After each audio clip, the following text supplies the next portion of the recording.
Welcome everybody to the Chess Lab. In today's video I want to do something a little bit different from usual. So what I want to do today is I want to show you how I try to prepare by myself, meaning without buying any course, but just trying to figure out how to face an opening myself. So first of all, I like to understand what I'm trying to do. So I'm here on chess. Let's go on the analysis board tool. This is very, very nice. I love to use it. So what I want to do is I want to prepare against one e4. And the volume is pretty high. So let me go here, deactivate the audio from the website. Okay. So after e4, my idea, and I may change this idea any day because in chess you gotta be flexible also with what you decide to do. But my idea is to prepare a repertoire with one c5, a Sicilian repertoire. Now, at this point, white has a couple of options. They can play knight to f3, and this is extremely likely to be an open Sicilian.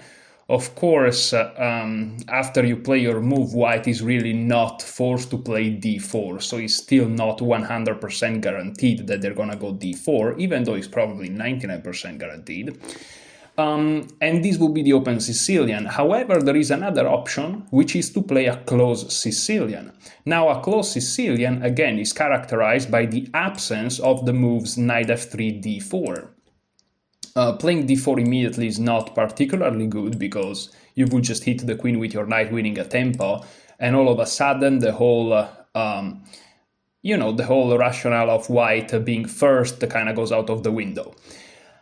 The closed Sicilian mainly will be knight to c3, followed by f4 or perhaps a fianchetto or something else, but in general knight to c3. However, the main sideline of the Sicilian, meaning in this position the main move that is not knight to f3, will be c3.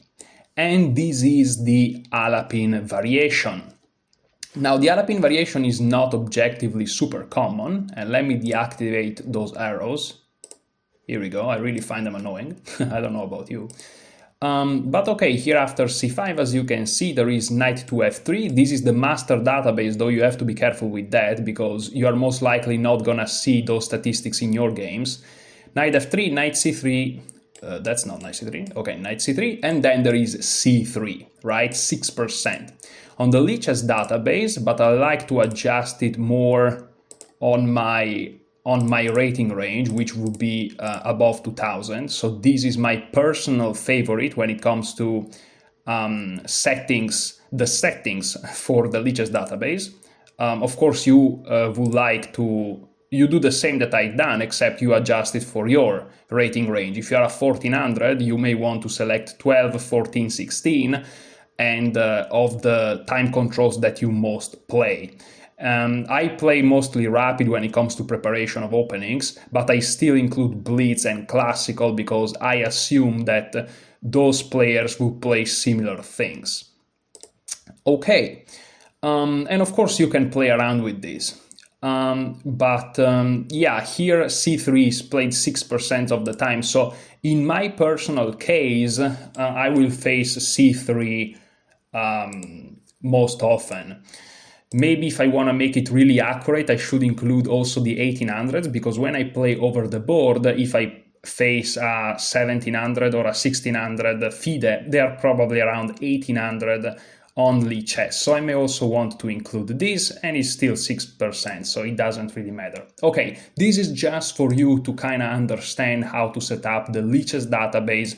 The master database is just all set already. I think it's important to play around with this because if you include literally everything here, it's not gonna be exactly precise for you personally. But anyways, so what I want to do is I want to prepare a repertoire with c5, and believe it or not, despite this c3 is just 6% probabilities of facing it, which is much less because you're going to be black 50% of the times. They're not always going to play e4, so in reality you're going to face it like quite rarely, this Alapin. However, you know, I want to have a very strong repertoire, so I want to be ready against everything. And here is the thing, I am more concerned about my preparation against c3 than I am with my preparation against knight f3. Despite this is played 6% of the times when this position occurs, whereas knight f3 is played 82% of the times, or 59% of the times, well, 60% of the times we can say, at the club level. Now, the reason why I'm more concerned about c3 is because to prepare against knight f3 is very easy. You go on Chessable and you just buy a course about the Sicilian from the black side, and you're gonna have a very strong repertoire. You can buy a simplified repertoire to know what to do against club players, or to just have an overview. And if you really want to play it at a higher level, you just buy a full massive repertoire and you just grind it, and and you learn it. However, against c3 is not so easy. Now, the reason why against c3 is not so easy is because c3 is not really appreciated by people that study from the black side, the Sicilian. Is not taken very seriously, but it should. And the reason why I know that it should is because I played with the white side. When I play e4, if I face the Sicilian lately, I've been playing c3 quite a lot, because it's just very good. And specifically, my preparation is based on this course here, Tame the Sicilian, the Alpine variation. This course here is made by two extremely strong players. If you go on course info, is made by Rastam Kazizmanov and Surya Ganguly. These two guys worked with Viswanathan Anand for his World Chess Championship matches, except the one he lost against Carlsen, which is kind of funny. And these two are extremely good theoreticians. They are both grandmasters, and they are extremely strong, and they are specialized in opening preparation. So if they both work on a course, you want to listen to what they have to say. Now, of course, I have their course, right? And I know how dangerous this c3 Alpine Sicilian can be. So if we revert again, I want to prepare against what white can throw at me from this position. Of course, I want to check c3. Now, I really want to be well prepared, so I'm going to prepare by myself. Preparing by yourself has one advantage and one disadvantage. The disadvantage is that, of course, you have to work much harder because, well, you don't have your meal ready, you have to prepare it. However, you can be much more flexible. You don't have to, let's say that the grandmaster of a course prepares a couple of lines depending on what white throws at you, right? And if you don't like one line, well, unless you want to buy another course and work very hard on that, and maybe you have transpositional problems, you'll have issues, you know? You'll have to just accept it. Whereas if you prepare something by yourself, you don't have to accept nothing. You can just change it and tweak it as much as you like it. So having said that, I'm gonna use 3 tools for doing this. This was like an introduction. Now we go into the nitty and gritty. So first of all, I'm gonna use Lichess, and I'm going to create right now a study. So you go here, you go learn studies, then you click here. You can even don't click on my favorite studies. The reason I clicked here is because I don't want you guys to see my other studies, but it doesn't really matter. You go here on the plus green button and you call it however you want to call it. In my case, Sicilian versus Alpine. This is how I call it. I like to do visibility unlisted. I like to do enable sync no, because if you want to share it with a friend, for example, or a coach or a student or whatever, you don't want people stuck on the same chapter. You want people to browse it freely. Here, just for organization, I like to do this and just select this. It's just a black circle, you know, because this is a study from the black point of view. The other things you can leave it at that and then start. They will ask to name the first chapter. orientation, just put black because we are starting from the black side. I'm not gonna name it, you can always change it later, and we are gonna change it later for sure. And you are set. So you have your study, which is called Sicilian versus Alpine chapter. Sicilian versus Alpine, and now you are in chapter 1. You can create a new chapter, of course. Okay, so this is the first tool I'm gonna use, the Lichess study option, which is basically the analysis board with openings, right? Because you can consult the encyclopedia here, but everything that you do here will be saved. If you do it on the analysis board, you have to remember in the end to click in the option create a study, and if the computer page for some reason refreshes, you lose everything. Instead here, everything is saved on the server automatically. So this is very important to save your studies. It's super important. Now the second tool that I'm gonna use is Chessable and the course Tame the Sicilian, the Alpine variation. Now, because of also copyright reasons, I'm not gonna show you exactly the chapters, but I'm gonna go here on browser 3, and basically what this does, you can pressing the F button, you can flip or you can click here. Of course you need to own the course to do this. You can see what the moves in the course are. So after e4, c5, of course c3 is the move, and here I'm going to use the engine to understand what I want to play. Of course I already studied the full course. I know that if you go here there is zero variation studied, but this is because there is an option to delete your progress, which I've done for personal reasons. But I've studied the whole thing, so I already know what the Alpine is about superficially. It's not that I'm an expert in it, far from being a master at it, but of course I have a general overview. So after e4, c5, c3, this is going to be the starting position of our deep dive. And this is going to be very useful because, of course, as you can see, there are a bunch of moves for black because this is a course from the white side. And so rightfully, the authors are trying to predict what black is going to do. However, we will have just one of these moves because it's our repertoire. We do whatever we want. Now, I think I'm going to go with knight to f6. So just out of explanation purposes, let's look at this move.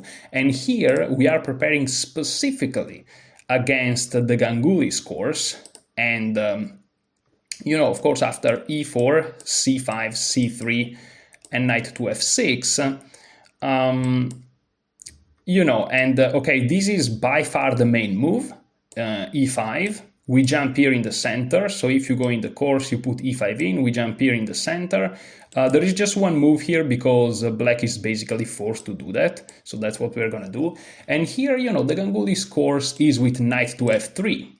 And so in this position, knight to f3 is what we're gonna cover. However, since we are preparing a repertoire, we can't just go with knight to f3. As you can see, the main move is d4. And that's just followed by knight to f3. Now this is the master database. Always remember to check both to kind of give you an idea of what the strong players are doing, but also you have to check the Lichess database according to your rating range to know what your opponents will statistically most likely do. This is super important that you combine both, unless you are a master or a grandmaster, but in that case I wonder what you're doing here. Thank you for being here if that's the case. Okay, and here you will see that even at the club level, d4 is by far the most popular move. Knight f3 is actually preferred at the master level, more that is preferred at the club level, but still d4 is the main move. Now there are some transposition possibilities, but we will analyze them eventually. This is just to give you an idea of how we operate. And so, for example, in this position, Ganguly suggests knight to f3. And so here, it's the moment where, of course, Ganguly covers a bunch of moves. We will use the third tool, which is Stockfish, to try to understand what the best moves are. Okay, now, how to use Stockfish? Well, of course, you can use it here on Lichess by simply activate it. And you can go on the setting button here and pick the latest version, which is what I like to do. However, I don't recommend to do this. I will say that, and since I'm an autistic schizo, I like to refresh so that this plus 0.1 goes away, but this is my mental issues, don't worry about that. What I like to use is an external tool. In this case, I use Encroissant, which is a free software that you can download, and it's nice because it comes with Stockfish already included. You can click on Add New, and there are these five, 1, 2, 3, 4, 5 engines, and you just click on install and it will install it. Now I'm just going to use Stockfish 17, but as you can see, there is also Lila Chess 0. The strong Lila Chess 0. There is also Komodo 14. There is also another version of Komodo, I guess. And there is also this one that I've never seen, Ruby Chess. I have no idea what this is, but these are extremely strong engines. There are also cloud and local if you want to add one of your own. But you don't have to do crazy work adding Stockfish to this Encroissant thing because it's already added. These engines here that you see, I didn't add them. They are already here. All you have to do is click install, which of course I already do for Stockfish, and then you go here on board, you open an analysis board, and here we are. You go on analysis and you just run Stockfish. And Stockfish is running. Now what I like to do is number of lines. I like to click on 2 because I like to see at least 2 options. Now the other things here, I personally don't change them simply because I have no idea what they're about. But if you are a little bit more of an expert in how engine works and you know a little bit of computer things, of course feel free to tweak this around as you please. But me personally, I just leave it at that. Also, this is important, I have 2 computers. One is a PC, a personal computer, and the other one is, a computer like with a box, I don't know how to say it in English very well, but yeah. If you want to do a serious analysis, I would recommend to use the stronger computer. Not because Stockfish is going to be stronger on a computer or on another. Stockfish is always Stockfish, at least as far as I understand. It's just that you see depth. This is the amount of moves that the engine is calculating in depth. It's just going to be much faster. It's already at 35 with 2 lines open. And I'm using, again, the stronger computer that I have. If I use the weaker computer, it takes a while to get to 35. Like, it really takes a while. So, yeah, use the stronger computer and you are all set. Now, I'm recording. This is the recording software. Ideally, you don't want to record. So your engine is going to be even faster because I'm recording and this slows down the computer. So I'm sacrificing in analysis power for you guys. Okay. So this is all set, hopefully this is clear, let's start. So okay, e4, c5, I like to also put myself here on the comment thing. And if you do this, you can kind of go a little bit more down. Let me also do this, and let's do this. Okay, so I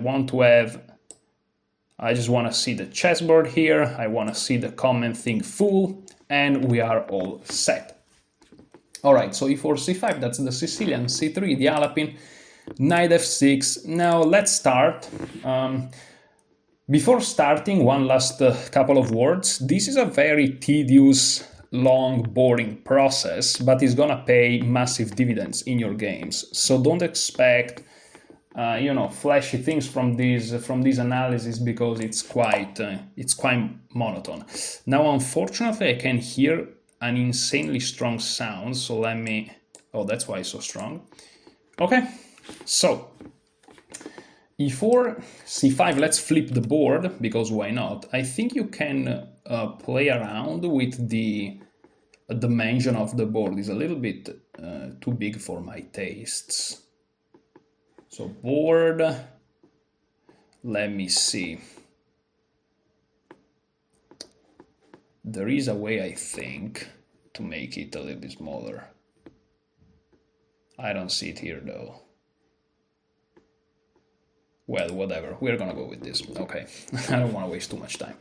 Okay, so e4, c5, c3, and here already you can wait that the engine kind of reaches, once it reaches depth 30, I will say, you have a fairly accurate evaluation. It may vary of around maybe half of a decimal point. The decimal point would be this second zero, the first zero after the dot.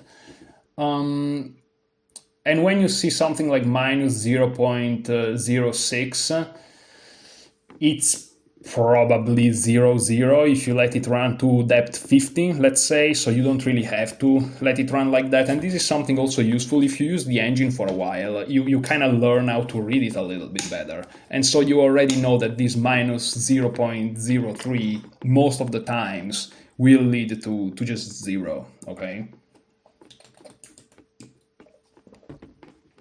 But okay, what I want to play is, and even if, again, it may fluctuate, but again, on depth 50, 60, 70, this guy is going to be 0.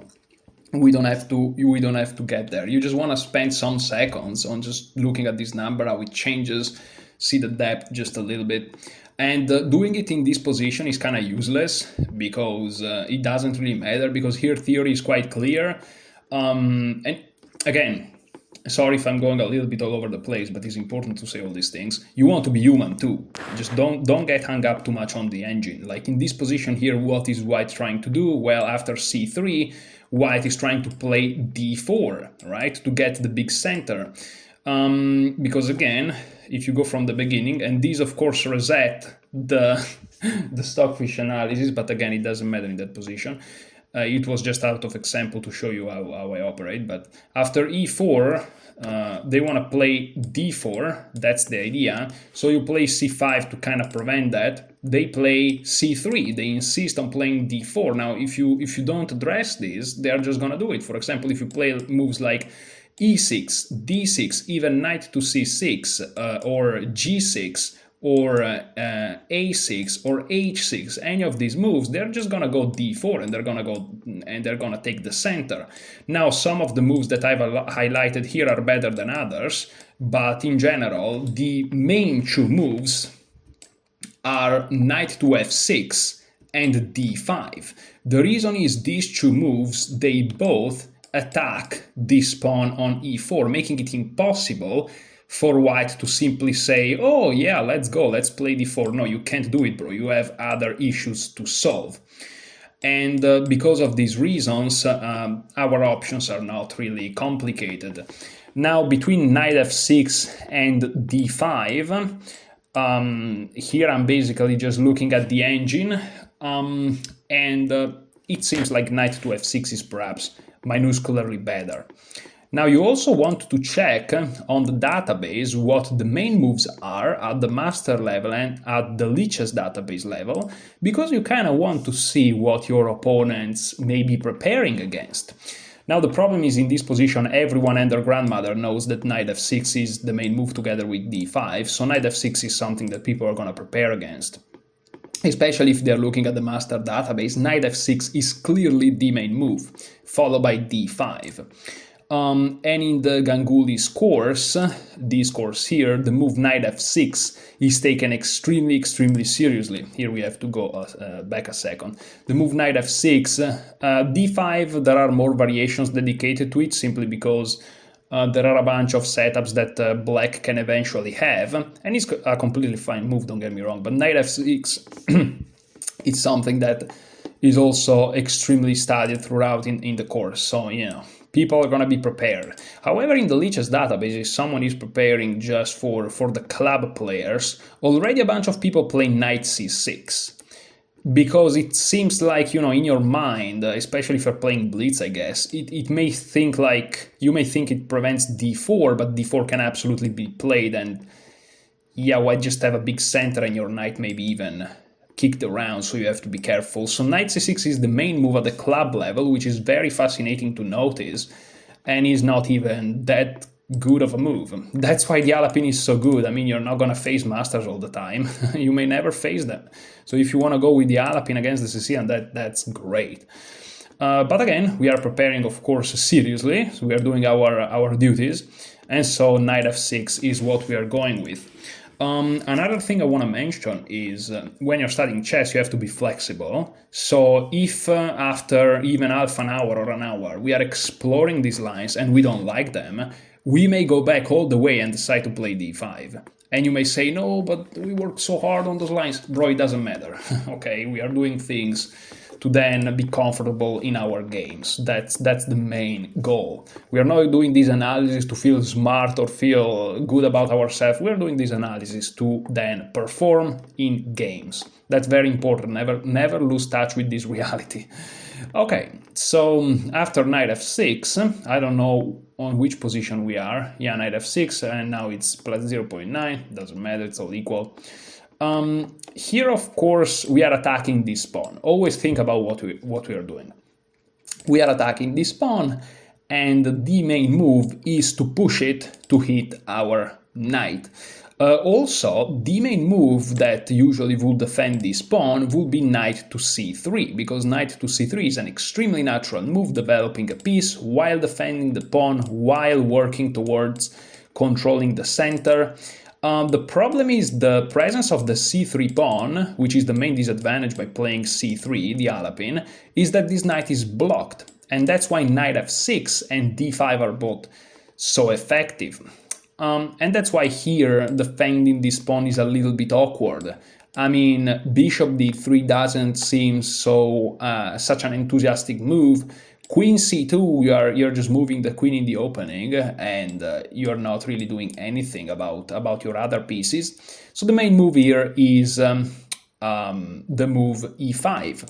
This is by far the main move. This is what Gangulis recommend. This is what 99.9% of people that plays against you are gonna play, if not 100%. Now, the difference, because you may say, oh, this doesn't develop a piece either. This at least develop the queen. Yes, but this wins a tempo.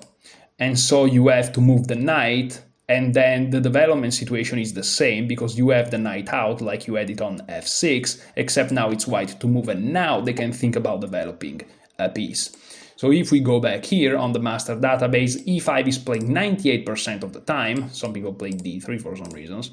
And here, of course, at the club level, consistency is not the name of the game at the club level. And so e5 is still played an overwhelming amount of times. But, you know, some people like d3. Some people just blunder the pawn on e4. That's awesome. And again, bishop d3, queen c2, f3, compromising the king side. Let's go. Knight f3, giving you the pawn, because after knight f3 you take. Maybe they think that they have this tactic, but they don't, because it's not check, so you just win a pawn.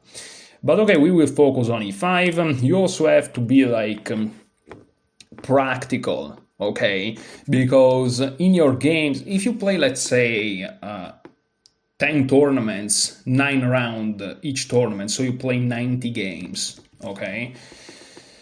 Half of the time you're gonna be black. So already the amount of time you face white is just 50%. And the time you face e4 is probably 25%. Let's say 30, because e4 is played a little bit more than d4. I know these moves. So let's say you play 30% of your games are going to be e4. And once you play c5, how many people play c3? We said it's 6%, but it's not 6% of your total game. It's 6% of 30% of your games, which I don't know how much it is. If 30 is 100, what is 6? I have no idea. But it's total probably, I don't know, 2-3% of your game. Maybe it's just 1. I don't know. So you're not gonna face this that often. And so in this position here, the probabilities of you out of 100 games facing queen c2 or bishop to d3 or these moves here is actually less than 1%. It's like 0%. So out of 90 games, you're probably never going to face it. And me personally, I don't even play 90 games every year. So, you know, you shouldn't focus yourself on moves other than e5. And if you face it, well, that's called being unlucky. And you just figure it out on the board. You know that it's a move that you're never gonna face again, and you're just being unlucky, and it's inferior, and you try to figure it out. I mean, in the end of the day, if you think about it, knight f6 simply develops a piece. If they don't attack you, you just developed a piece, bro. Like, it's great. You don't have to panic if they play something else. So, okay, e5, knight to d5. Let's go here in the analysis. Okay, so here what can they do? Well, here there is a couple of options.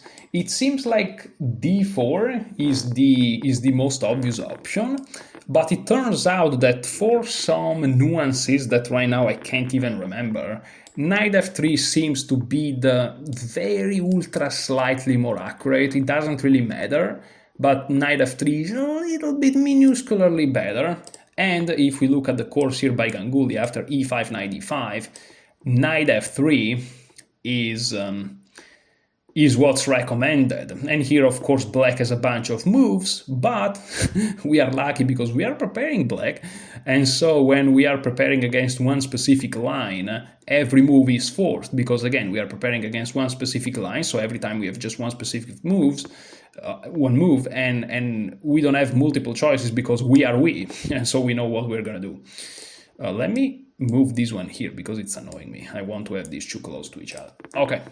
So now we are here, knight to f3. This is kind of the Ganguly's recommendation. And this is where you kind of have to pick and choose. And this is where I'm going to let the engine run for a little bit. Because we are on move 4, we chosen our macro system. What I mean by that is in this position, when only these two moves were played, we chosen whether to play knight f6 or d5. This is the big macro decision.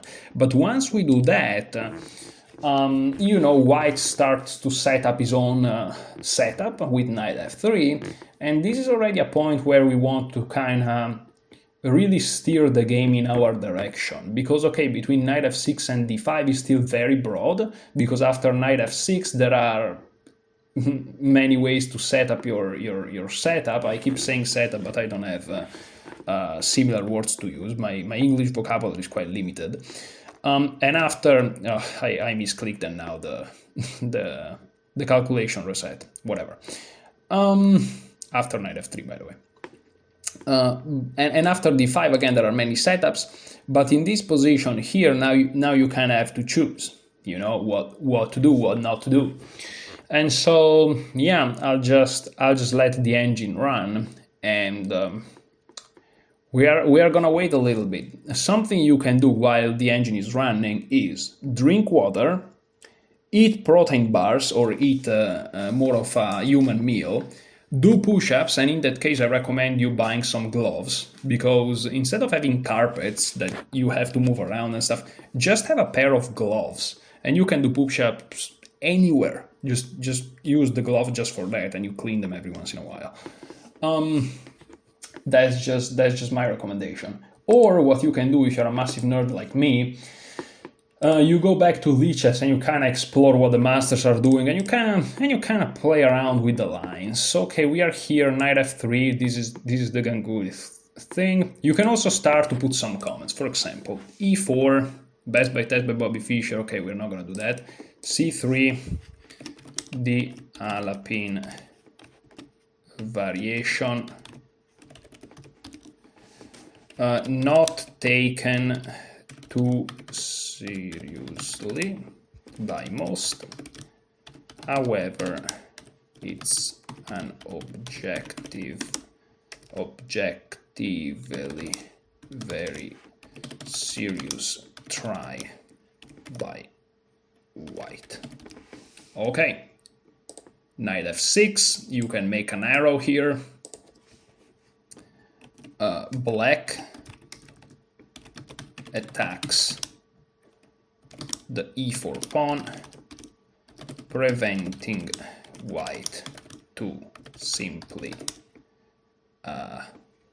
take, I don't know, the center with d4. Okay, e5, white doesn't lose any tempi and attacks our knight. Knight d5, well, this is the only move. Knight f3. This is perhaps the more precise move order. It's if anything, it's the move order recommended in the popular Alapin course by Ganguly. I could write by Kazimzmanov and Ganguly, but you write Kazimzmanov, okay? All right. This is perhaps the most precise move order, if anything, is the move order recommended in the popular Alapin scored by Ganguly. Okay. Now it's time to figure out what to do. We can also write it down. Now for black, it's time to decide on a setup, a more specific direction. Okay, and you have all these nice little comments, you know, they don't hurt, they kind of help you navigate the position. You know, it's important to add comments even in obvious positions because, and this is a personal idea of mine, but I think is quite correct, you won't associate one item with another. It's like if your brain is a computer. Like here you have these moves. I mean, these moves are like literally obvious, but knight f6, you know, we attack the e4 pawn, so white can't take the center. You are associating this idea knight f6 to this move knight f6 to an idea, right? And after e5 again, you remember it easy because it attacks your knight. You go here. Okay, this is quite obvious. You're just bringing a knight into the center. If you bring the knight here, I think it may get trapped with like f3 or something. So, but I don't, or maybe d3 is the move. Yeah, probably d3 because you can't go here because of the bishop. Okay, but anyways, that's just plain wrong.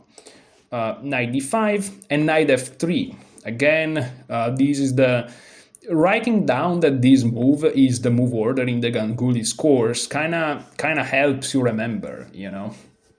And now it's time for us to decide on a setup. Okay, now we go back to our trusted and croissant, which is on depth 46. If I was using the other computer, it would still be on depth 31 or 32.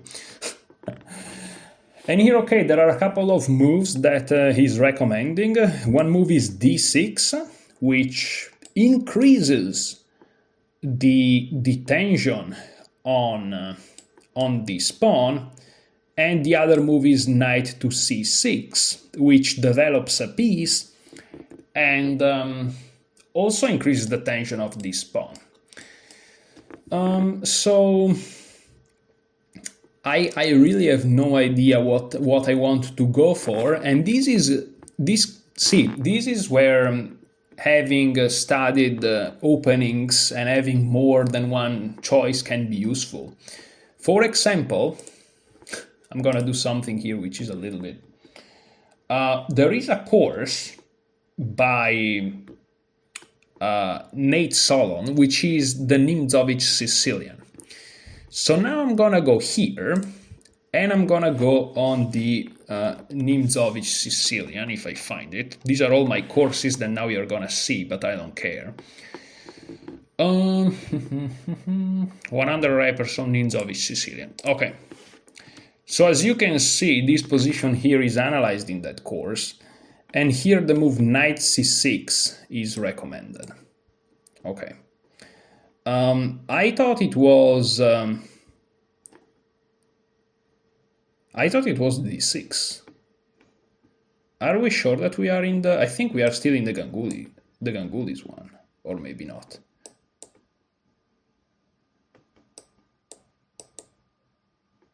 No, this is not that. This is definitely not the Ganguly's one. Okay, we are okay. So knight c6 is the recommendation in the Nate Solon one, and this can help you choose your moves because maybe, just maybe, you want to go with the same recommendation, right? So c3, knight f6, c5, knight e5. Knight f3. Of course, you know, in this course here, he kind of guards more moves, but knight f3. And okay, so Nate Solon goes with knight to c6. which, you can use Nate Solon's course because you may want to play the Nimzovich Sicilian, especially against lower rated opponents, but maybe,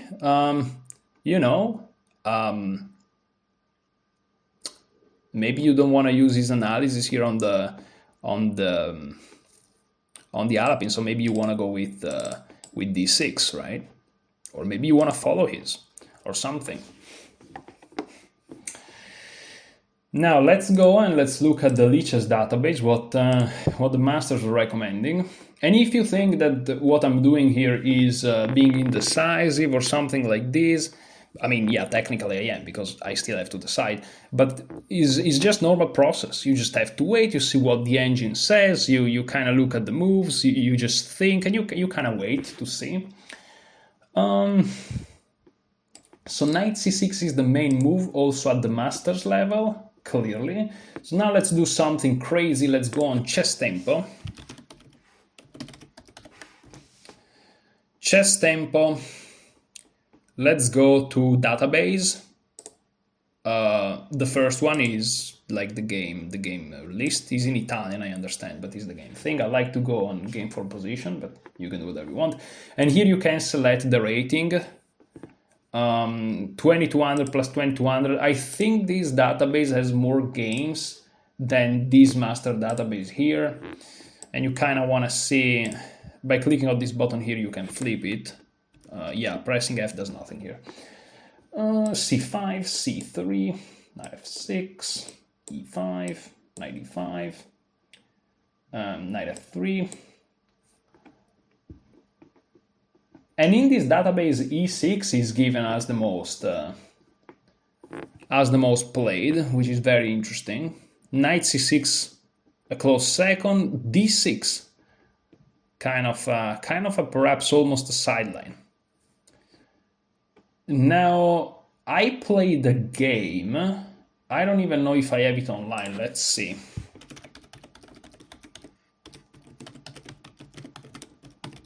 That's me. Let's go here. That's my beautiful profile, which, by the way, after playing the last tournament, I'll be rated higher than this, of like 3 points. So I'm gonna be at my all-time high. What? I won a game of chess? That's impossible. Anyways, so let's see if I can find an annoying game that I played. No, this is much older.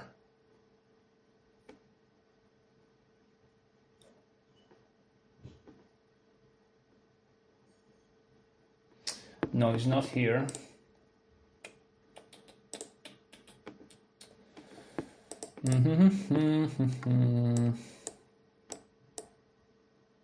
It's not here either. So I don't have it. It's not online. There is a game that I played. Wait, is this one here? No, in Arco. No, it was played in another scenario. Okay, there is a game that I played, that what I wanted to show you. Let's do it here on Lichess, where I played d6. Let's open perhaps an analysis board. Okay, let's have an analysis board always open as a canvas, just to play around with moves randomly. Let's have it here. So I was playing a game in Bolzano, which is a city in northern Italy, and I played c5. I haven't played c5 much in my life, really. I played it just a couple of times. One time I won, and one time I lost, so you figure. And my opponent played c3. It was a candidate master, 2100 FIDE, so, very strong player. He ended up having a good tournament, if I'm not mistaken. And after c3, I played knight to f6. I didn't know what I was doing. And I didn't have the Ganguly's course yet, but even if I had, I would have known what to do anyways, because flipping the board to me is like flipping the brain. He played e5, obviously. I played knight to d5, and here he played knight to f3. And here, if I'm not mistaken, I played this move d6. And if we go here on Chessable, right? But we switch to Ganguly, which now I have to find. Good luck. Where is it? Tame the Sicilian Alpine variation. Okay. If you go here, after this move d6, the move that Gangulis recommend is bishop b5 check. And guess what my opponent did? He played bishop b5 check, and this surprised me quite a bit. Now, funnily enough, the game was extremely interesting, and I played actually quite well. But I made a mistake in the opening, an inaccuracy. Here I think I actually found bishop d7, which I think is the best move. But I messed it up one or two moves later. So if I had a preparation in this game, I would have had my fair chances to at least draw the game, right? And because, you know, the middle game play, I had already an inferior position from the opening, but I managed to keep that evaluation stable for the whole time. So me and my opponent played on equal terms. It's just that, again, in the opening I made an inaccuracy, and then eventually he was able to exploit that quite well. He played extremely good chess. I did it too. It's just that in the end, the difference in evaluation from the beginning was quite important, and when I went in time travel, I just threw it away. But okay. So just to say that, you know, this is something that can happen. I played the Sicilian 2 times in my life, and one of those 2 times were in the Alapin, so from the black's perspective. So, you know, things can happen. So if we decide on this d6 move, which I'm leaning towards, because if I play knight c6, everyone, their grandmother, their dog, the cat that lives under their car at night, everyone knows knight c6, right? And they have super prepared it because it's the main move at the master level. However, if you play d6, the evaluation is still 0-0, because in human terms this is 0-0, just to be clear. You know, the evaluation is no difference, but again, if we look at the database here, you know, knight c6 in Masters is played 55% of the times, e6 28, and d6 is just the third move. And also, if you look at the results, white wins the least amount of times after d6. Now, this is not after bishop b5 check, I think. However, keep in mind, after you play d6, the statistics stays the same. It's just that, because not everybody will play bishop b5, that's the thing. You have to think about these things, right? A lot of players will play other things, and of course we're going to be prepared against these other things. It's funny that bishop b5 doesn't have that good of a reputation either, but I have the feeling that it's because they don't follow it up correctly. So, okay, d6, bishop b5, all right. I'm really leaning towards this d6 move, because also, you know, knight c6 put pressures on the pawn but doesn't threaten to take it. With d6, you can always take it if you want. You know what I mean? It's a little bit more forcing. It creates tension. It makes things a little bit more, yeah, forcing, really. This d6 move feels a little bit nicer. Also, the fact that it's not the absolute main line of the masters makes it so that in the rare eventuality that I play against like a master and I play this thing, they are not ultra booked up, and so even against a master I will be probably more booked up than them, because this is their third option that their opponent can throw at them, whereas this is my main line. So it's a little bit of a different game here. And bishop b5, let's look at the statistics. Is not really played. I guess some players online have started to try it, but at the master level, bishop b5 is not really... I think bishop b5 is not super played. Well, again, we are in, not saying unexplored territory, but, you know, a little bit of unusual territory. But also because I think that with proper play, black equalizes not too difficultly. But this is awesome for us. It's just a problem for white. So, you know, that's amazing. But again, we are preparing against bishop b5 because this is the Gangulis course, and you know, serious players, they have the Gangulis course, man. They just do. They do. Serious players shouldn't stay at the club level for too long, but By club level, I mean sub 2000 elo, but you know, FIDE. But you know, it doesn't matter too much. I'm happy to see that at the very low depth of 53, first of all, everything is 0, 0 eventually, I told you. Like, unless it's -3 or +3, like, it's gonna be 0, 0. No, okay, even +1, but you know what I mean. I like to see that d6 starts to crawl up, you know, because if Stockfish depth 53, meaning he's calculating 53 moves ahead with his algorithms and stuff, if Stockfish depth 53 is saying that d6 is the best move, dude, d6 is fine, you know what I mean? Like, what are we even talking about? Oh, but Stockfish depth 70 changes his mind. Bro, I don't care. It's like, are you stronger? Who is stronger than Stockfish depth 53? Like, I think that if you play Stockfish depth 53 against Carlsen 100 games, you win 100 games. Even if you give him a knight, I think. So, that's quite crazy.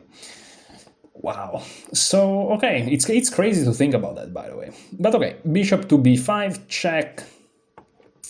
Where are we? Yeah, having all these tabs open kind of confuses you. This is something you have to get used to. So, okay. You want to go here. After knight to f3, we are in our Lichess study, which is the anchor point. And so we are gonna choose d6. Now, again, this is where the negative aspect of creating your own theory comes. It's hard to justify and comment these moves, because when a grandmaster does it, you just have to sit back, relax, and enjoy the explanation, but here you kind of have to give it yourself. Okay, so immediately creating tension between the central pawns.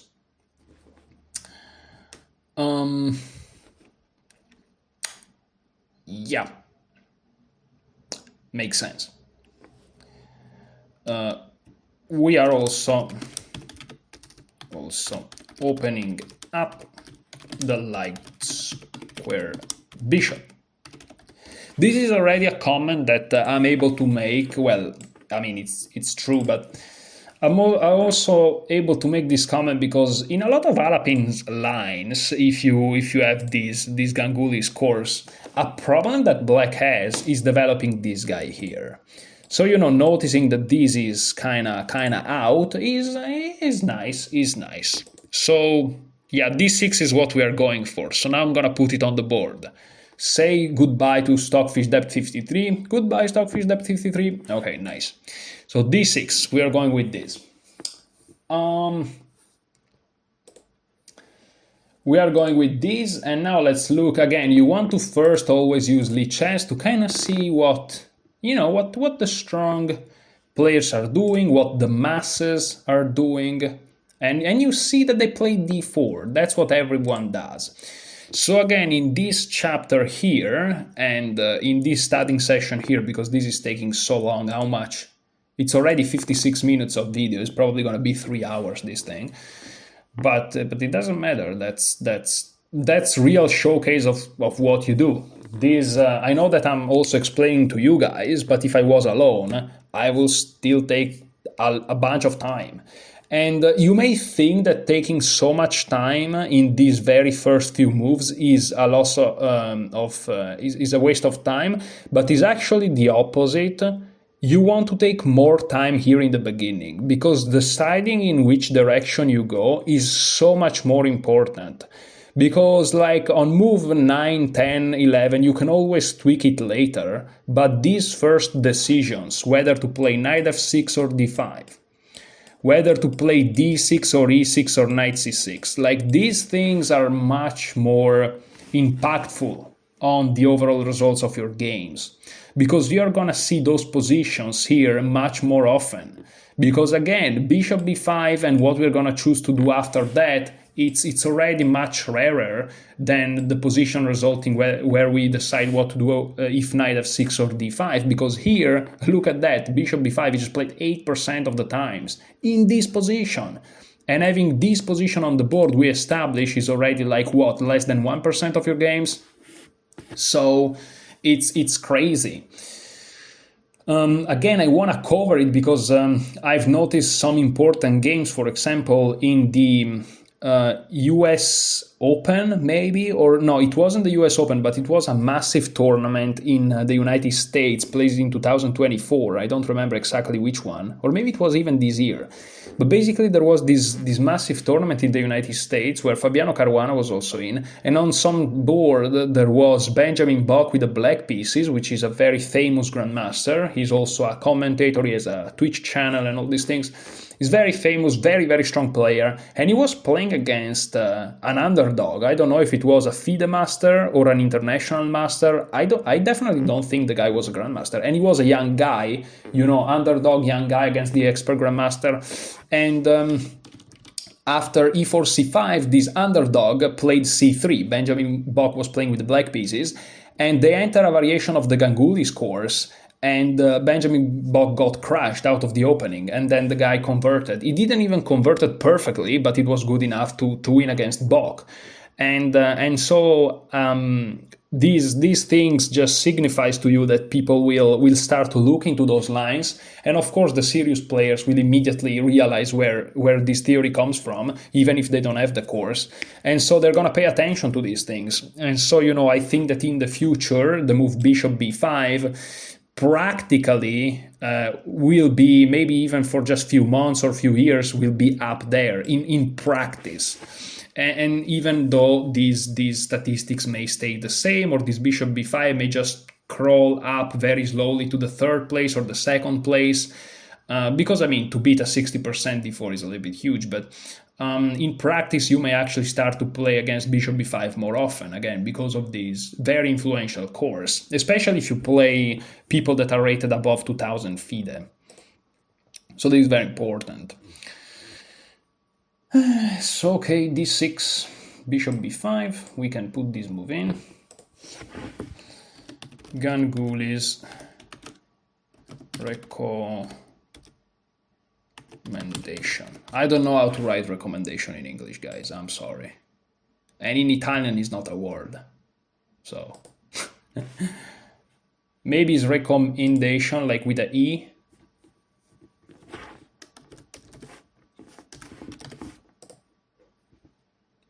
Maybe.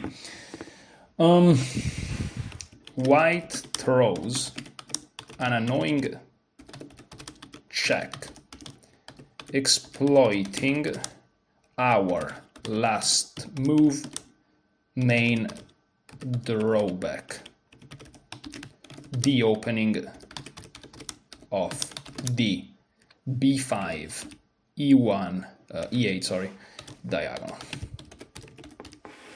Okay, this line can get tricky, so pay attention. I like to leave silly comments like this. Okay, so bishop b5 check.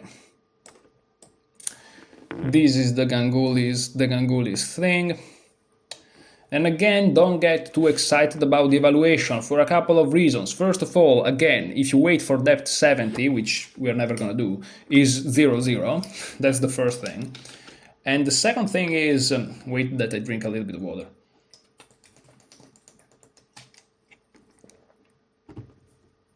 There's nothing to be happy here about, because all the variations are so tricky, we have to learn exactly what to do.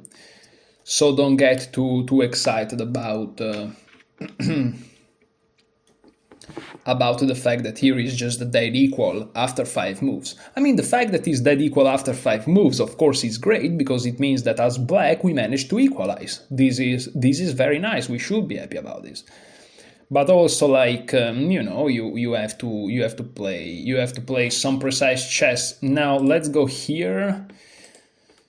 And okay, let's see. So knight c6 is covered in the Ganguly's course, and bishop d7 is covered. Obviously, bishop d7 is covered more extensively, which means that Ganguly and Kazizmanov assessed that this is the critical attempt by black, and so that's probably what we're gonna play.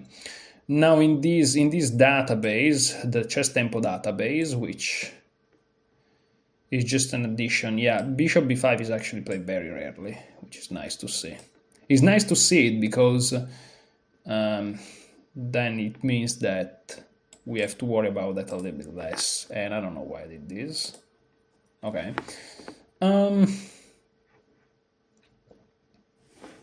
Oh, here it is, US Chess Masters, Charlotte, yeah, this game here. Oh my goodness, we're here. And this is the line. And this is the line. So you open this is the game I was talking about. Look at this, played in November 2024. Okay, so we are looking at it from the white side. I don't know if it's more useful to look at it from the black side, perhaps. Yes, let's do it from the black side. So e4, c5, c3. So this, we have Matthias Sundi, 2200 against Benjamin Bock, at 2600, okay? Like, unbelievable. And look, knight f6, this is exactly the line that we are studying.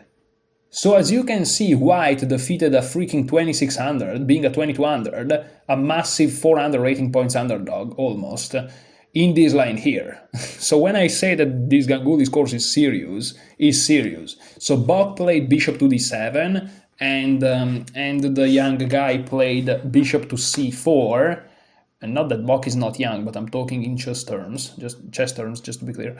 So bishop d7, and as you can see, bishop c4 is the Ganguly's recommendation. So this guy had Ganguly's course 100%, dude. 100%. And what did Bock play? He played e6. I have no idea about the accuracy of these moves, because again, but e6 is the main, and here d4. And look at that, Matthias played d4, and now Bock d4, of course, is Ganguly's recommendation, and here there are 4 moves that Ganguly covers in his course.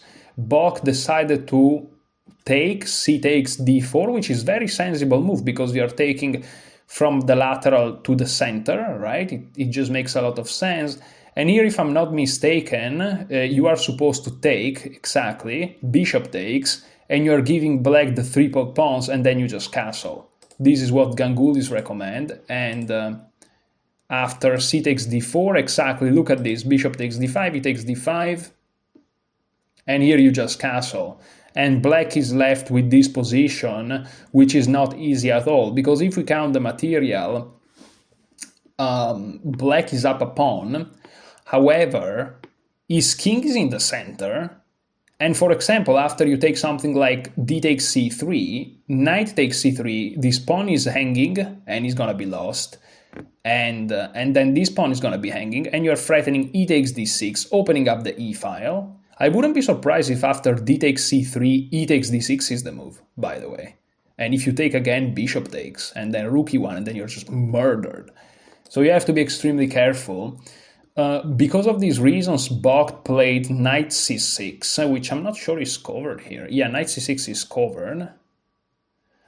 And what is Ganguly is recommending? Bishop f4. I don't know if he played bishop f4. He did, definitely in the course. 100% in the course, dude. And Naroditsky was commenting on this game, and Naroditsky has the Ganguly's course. And he knew it. He didn't mention Ganguly and Kazismanov because, you know, but he knew it. he mentioned something similar. So what happened here?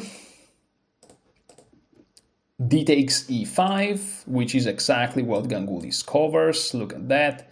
And here how to react, bishop takes c5, not knight takes, which looks the most logical, but bishop takes. And let's see what he does. He played bishop takes. Look at that. That's just crazy, dude. That's just crazy. Like, as you can see, these people here, they, you know, you hear all the time, oh, you shouldn't study openings. Dude, what do you mean? Everyone that is a little bit strong studies opening. So what you are going to be the fool of the town if you don't. Bock captured here, and finally, Matthias was out of theory on move 11. He just developed because taking here is not a move. But it may be a clickable in chessable, meaning it's not a trainable, it's a clickable, and so here it doesn't show up. Or maybe it will show up anyways, I'm not sure. But okay, here the game was quite easy, and I don't know what the evaluation of this position is. However, let's do it. Let's go here. Let's import a game using fan. Can I use fan? Oh no, I can't. So let's go here. Can I copy this? So let me copy this if I can. I don't think it's gonna work because this is in Italian. Yeah, it's not gonna work. Yeah, it doesn't work. So let me try to do it again in a different way. So I'm gonna save it. Okay. And then universe will download. Yeah, this should work. Here we go. So let's see the analysis of the evaluation on move here after d takes c3.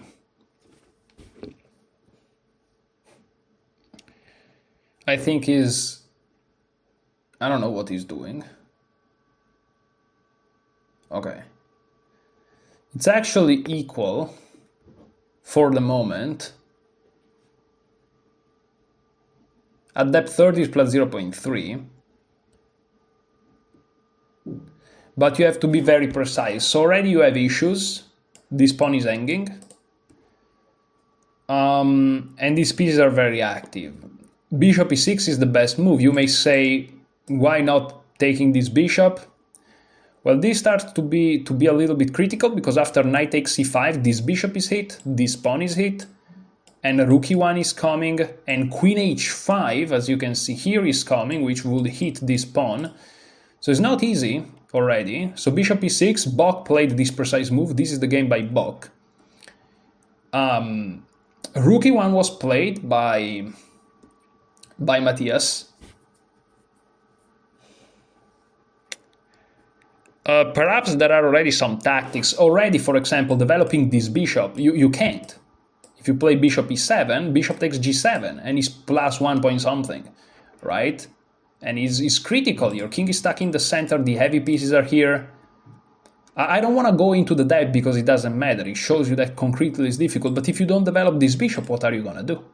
Well, Benjamin Bok, because he wants to develop this bishop, he was like, okay, let's take it then. But now knight takes c5, and again, despite being equal, it's much easier to play for white. And you may say, how much easier? Well, so much so that a 2600 lost against a 2200. That's how much. Bishop d6 is probably already a serious inaccuracy because you see the evaluation dropping. For some reason that I cannot explain, bishop c5 was better. So bishop d6. Now queen to a4, king f8, and now rook a to d1. And I guess the reason is if the bishop was on c5, this is not hanging, whereas now this is blocked, and so the pawn is just hanging. And yes, white is down a pawn, so taking here will just equalize material, but the problem is not just about the material itself, it's also about the fact that these pieces are then super active. The king is in the center, and compare, for example, if we do a game of comparison, compare these two rooks with these two rooks. It's not even close. Oh, but black has the bishop pair. Yeah, it means nothing here. You're just getting crushed. And here already bishop takes. And this is a mistake. A 2600 couldn't handle this position. Also, you don't have the timestamps, but I was looking the game. Maybe there are timestamps here, I don't know. No, there are no timestamps. But Benjamin Bok was bleeding time, like badly. He was so down on time. So bishop takes, rook takes, and this is tough. This is really tough. So first of all, this is hanging. Queen d6 was played. And here there are crazy lines. Like the Benjamin Bok's idea was the rook is hit, so he cannot take my pawn because I just take his rook. But little did he know he can.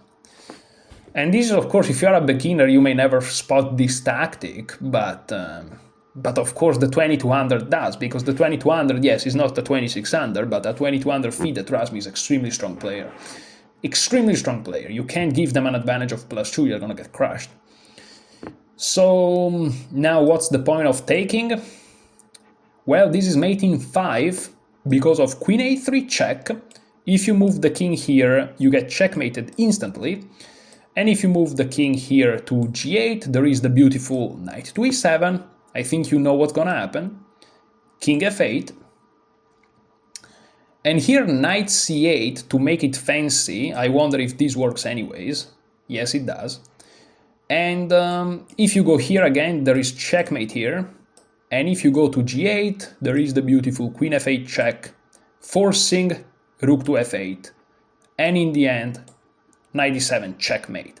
Again, this rook and this rook completely out of the game, completely passive, and in this case, the irony, these two rooks actually are the reasons why black gets checkmated. So as you can see, a strategically superior position often, if not always, translates to a superior, a tactically superior position. That's what Fischer said, and of course he was right. When Fischer talks about chess, he's right. When he talks about other things, debatable, but chess, right for sure. So h6. Bok tried again.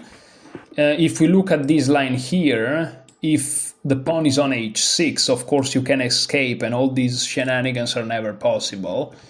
So because of these reasons, he plays h6, which if you look at the evaluation is a fine move, but the problem is that he's already over. And here the reason why I told you that the guy didn't even convert perfectly is because here knight f6, for some highly obscure reasons, is the best move. He didn't find it, he just defended his rook, which is not even the most precise. And you know, when you look at this game, you're like, okay, the lower rated player missed the absolute perfect move, so the Grandmaster is gonna be able to work his magic, but not really. Now here king g8 was played, because this position is so difficult. Now if you take the knight, just to be clear, this is checkmate. You can choose whether to take with the queen or with the rook. So he tried to escape, but now there is queen c2, again not the most precise is queen e4, so again here you are thinking the Grandmaster is gonna escape, but no, because this position was so complex. Remember, Bok bleed down a bunch of time. Again, the time aspect, these are things that on paper, here in the analysis, are not present. And so you are like, well, now Bok is just gonna start to play perfect chess. No, because he was down on time. And also the brain power, he was exhausted. It's not just about time, you're also exhausted. So it's a double problem. So rook d8, which is not that precise, h4, g6, and g6 is a blunder. Again, if you're looking at this, you're like, how is it possible that Bocca 2600 Grandmaster blundered? Because he was under so much pressure, confused, surprised after the opening, and he had zero time or very little, and he just blundered. This fails beautifully to rook takes e6, and here queen takes d5 was played. If you take here, there is queen takes g6. Of course, this is a beautiful deflection tactic, or removing the defender, because of course this pawn is overworked. He's defending g6 and e6. And after rook takes c6, again, the best move is to take here. If you take here, there is queen takes g6. The king really doesn't have any moves. You have to go here. And then queen f6 check. The king moves here. And now, boom. You enter here. If you move to h7, there is queen g6 checkmate, because it's defended, just to show you, okay? And so the best move is to give up the queen, and in this position you have a queen for a rook, which is completely winning, but also this king is murdered, so this is mate in 6. Of course, having two analyses opened here and on Croissant, and also having the recording going on, my computer is crying. I'm sorry, computer. But if we go back again, because of all these reasons, queen takes d5 is best. But now again, look at this, rook takes g6 follows. and this is just beautiful. F takes, queen takes, king f8. Compared to the previous variation, white is down a full rook, but this doesn't last much, because after king g8, well, of course the computer repeats a couple of times and then plays it, but rook e3 and it's deadly. Beautiful move, by the way, very precise, you know, rook e7 maybe some people would have tried, but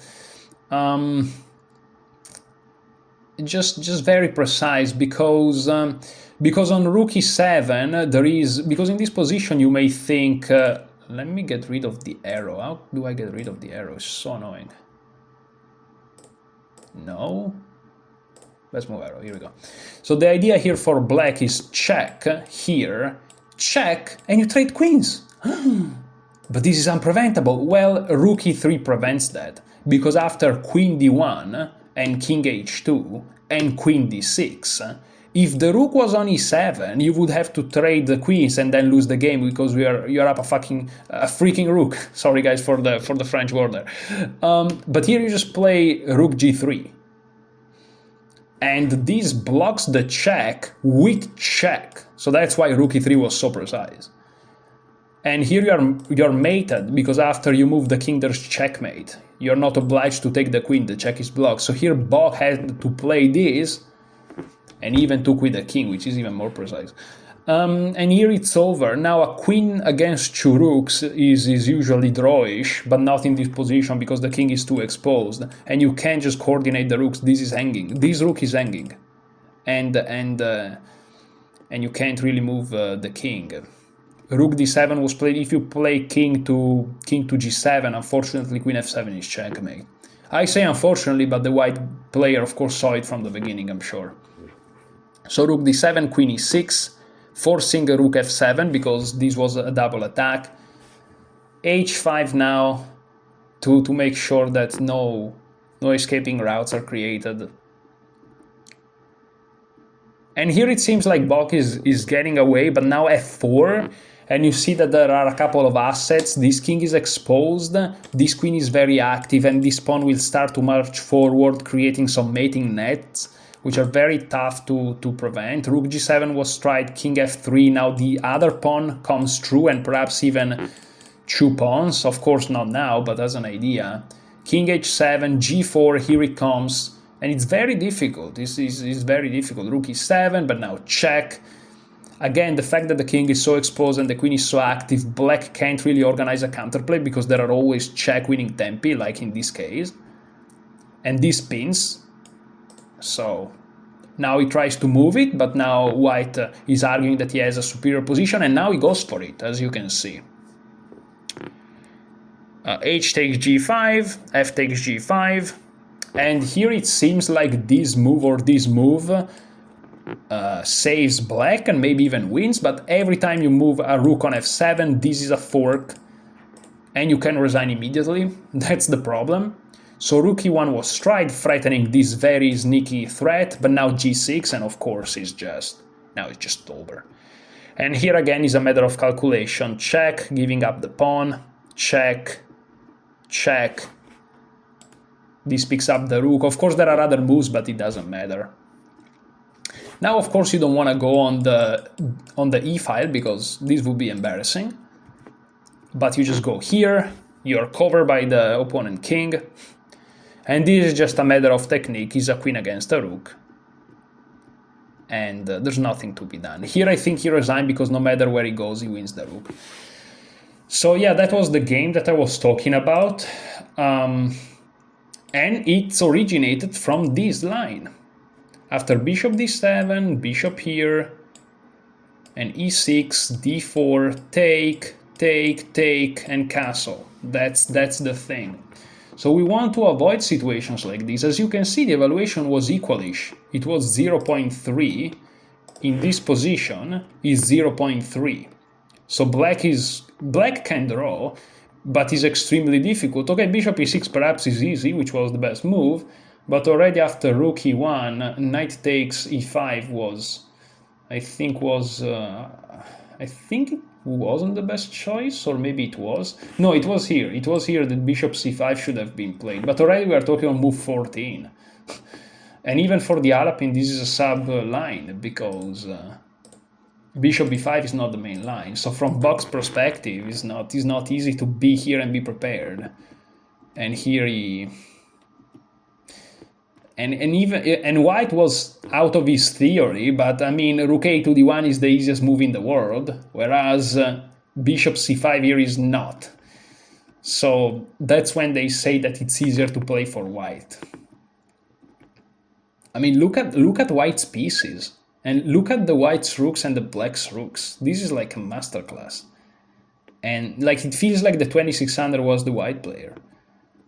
And this is just the nature of the opening, like it's insane. Boom, g6, you just create one weakness and it's over. Beautifully executed by white, by the way. I mean, white played fantastically. But again, you give a 2200 a much superior position, they're gonna show you that they can play chess. You know, it's like they're not weak players by any means, they're very strong. The 2600s will have an advantage, of course, but in the long run, if you give them advantages, they're gonna beat you, so. And then it's just a matter of technique. Beautifully done by this guy, but again, all of this to say what? Well, to say that against bishop b5, we can't just play around and joke around, we have to be precise. Okay, we reached depth 50, so we thank Stockfish for depth 50. Oh, all right. And here we go bishop d7.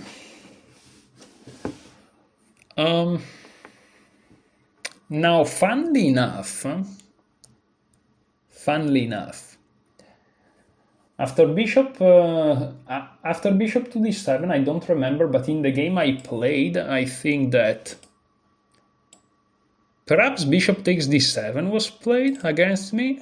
The guy didn't play bishop c4, I think. But I can't remember for sure. How long is this video? 1 hour, 25 minutes. Okay, it's not insane. Okay, so here we are going to see what happened on bishop c4, and here is where I'll let it run a little bit. I will drink some water now and eat a snack.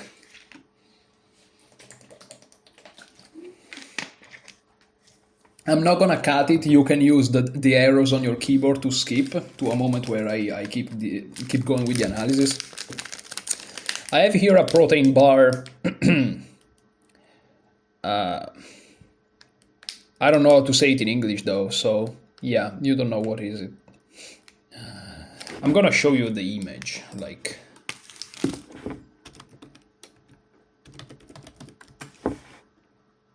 This, almond, and then this. I don't know what this is. What is this? I have no idea. I don't know what I'm eating. Rule 1 of life. Eat something that you don't know what it is. First rule for survival.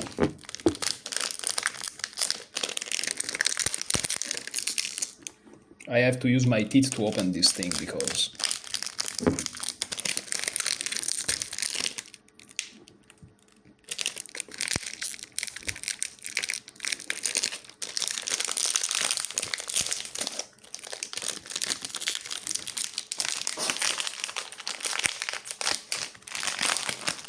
Okay, it doesn't look too good, but hopefully the taste is decent. Also, I'm hungry, so it doesn't matter.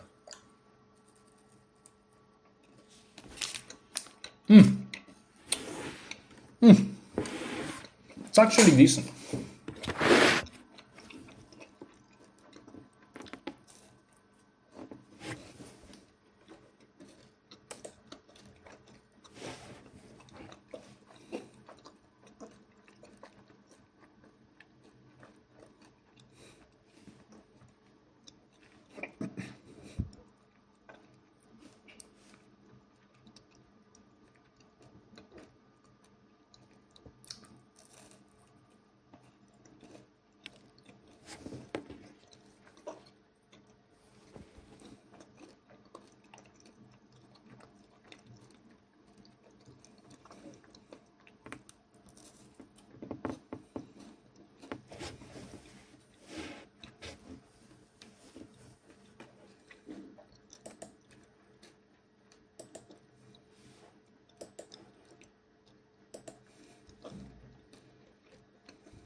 I want to see after bishop d7 how common is to retreat with the bishop.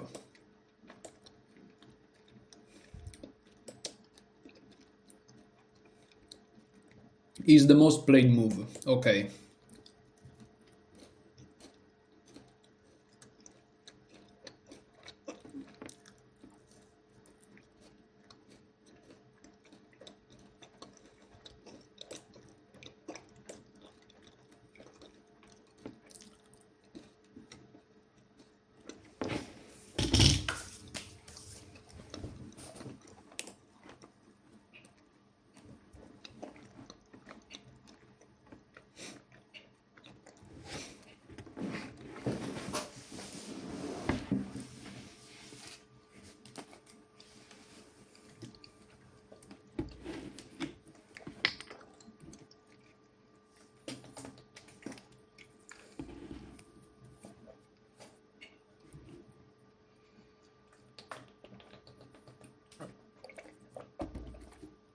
So the first protein bar is done. I think I'm gonna drop some push-ups, so I'm gonna take my gloves. I'll be back in a second, guys.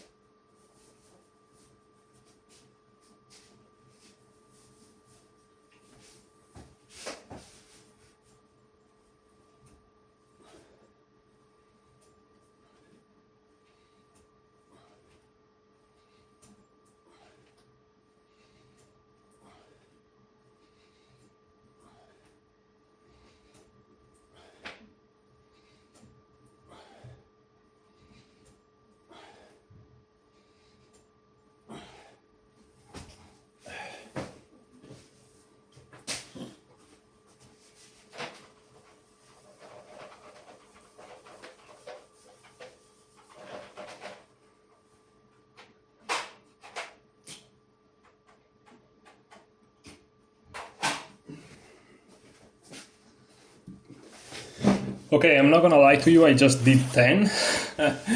I'm a little bit out of... I'm not out of shape, I'm always in shape somehow, because I run. And when you run, you're always in shape. But, I mean, I look good, that's what I'm trying to say, very humbly. But, yeah, I'm not particularly strong. So I have to increase my strength a little bit. I mean, I could have done more, but I plan to do more sessions of push-ups, so I don't want to push myself too much. Okay, so again, numerous moves are possible. There are two big negative aspects of these two moves that the engine is recommending. The first move is e6, the second move is knight b6. When it comes to the pace of the push-ups, I like to go following my breath. But I'm still out of breath, so that's great for just 10 push-ups. Awesome. Anyways, so e6, knight b6. So what are the two negative aspects? Well, the negative aspect of e6 is what we looked at. After d4, if we look at the line here, it seems like, I don't know if you can see the icon here, but c takes d4 seems like the best move, and then c takes. Well, that's not what I'm expecting.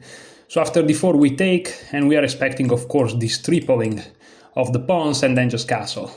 So the negative aspect of this e6 move here, e6, is that they can go into that Benjamin Block line, if that makes sense.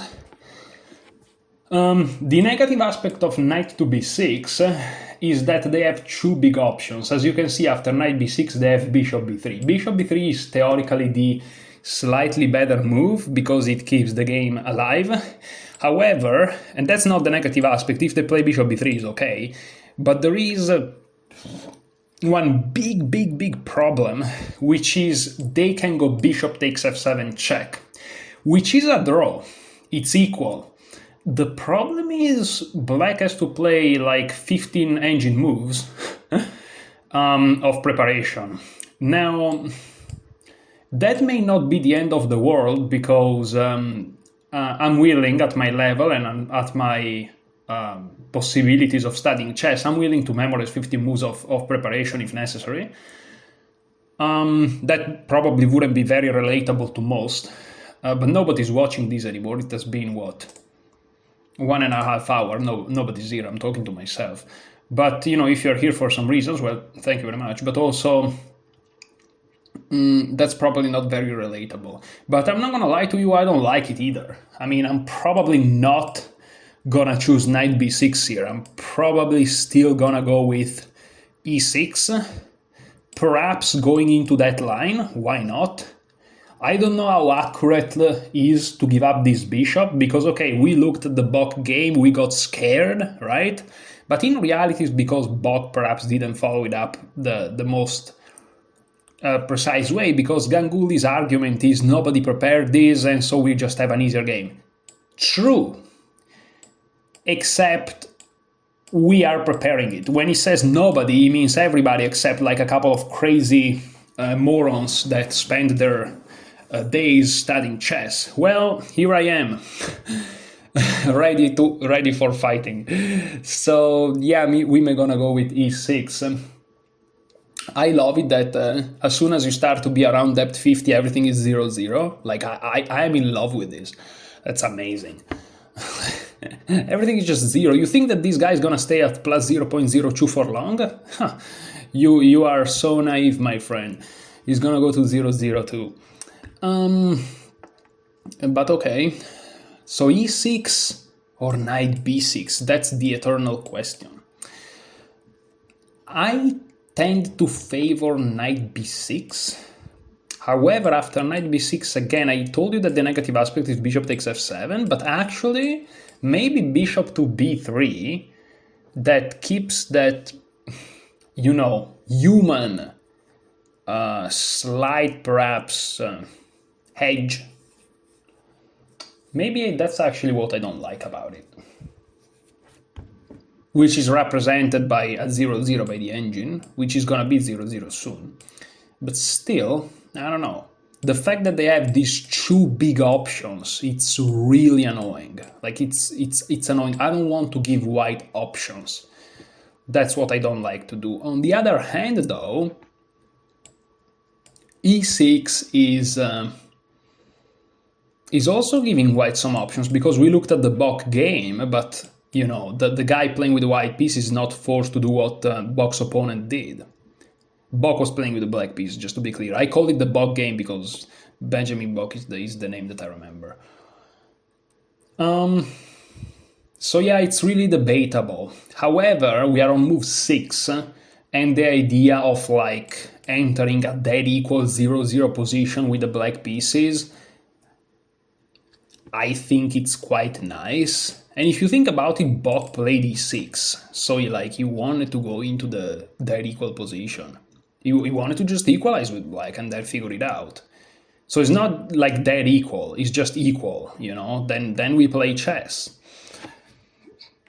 So yeah, I'm probably... This is, again, one of those big decisions that we have to make, right?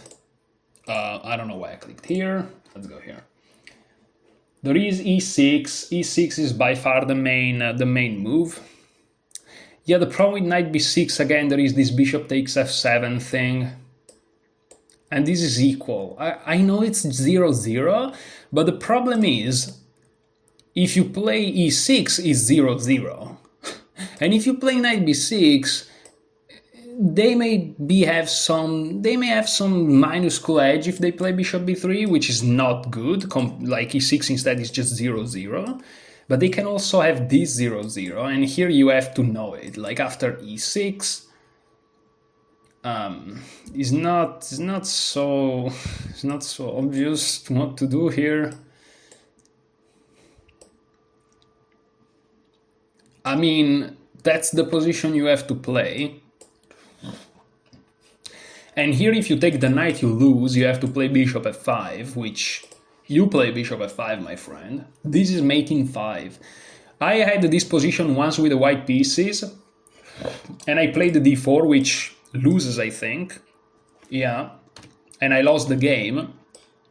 Had I done my homeworks, I would have known this is mate in 5. I mean, if I was over the board, I would have calculated it, but I was playing a blitz online.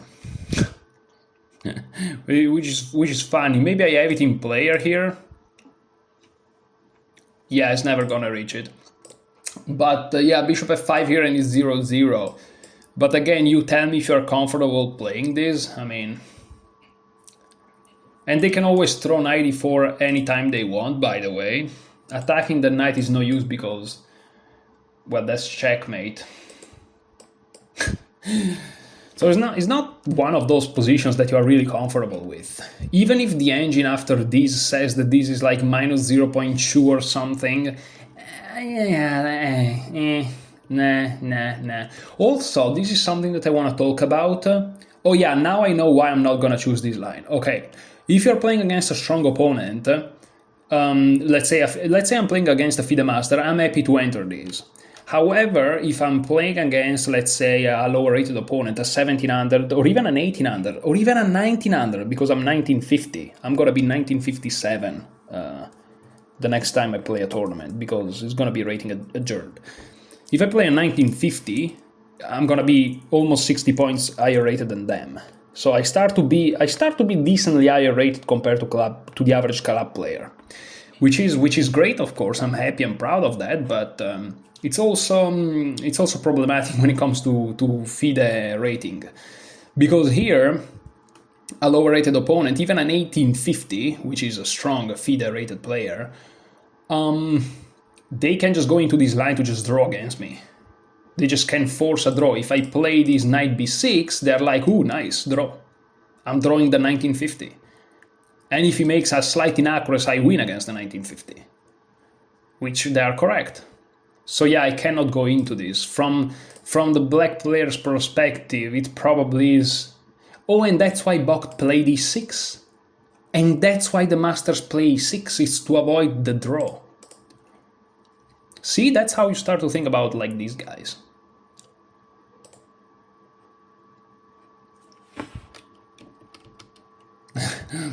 and also this can happen. Look at that. I mean, this is Sarana, Alexis Sarana, 2700, 2685 against a 2400. What is this? What is this? What? That's scary. And he played king g8. I think that Sarana knew that king f6 is the move, but maybe he didn't. Maybe he didn't. I don't know.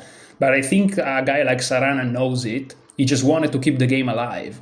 But this, of course, now is just worst. And so he tried to compromise. See, even here, in this position, the guy is going back. And if you play king f7, then they go here. So here the white player was like, let's repeat. But Sarana was like, no, I'm not interested. So yeah, Sarana is desperately trying not to draw, obviously. But this is risky. And the guy, again, is a 2460, he's a 2500. He's not a retard, he's an extremely strong player. It's just that Sarana is Sarana, so rightfully so he wants to keep going, right? But, yeah. But it's difficult. Look at this natural move, and it's a problem. Like, how is that a problem?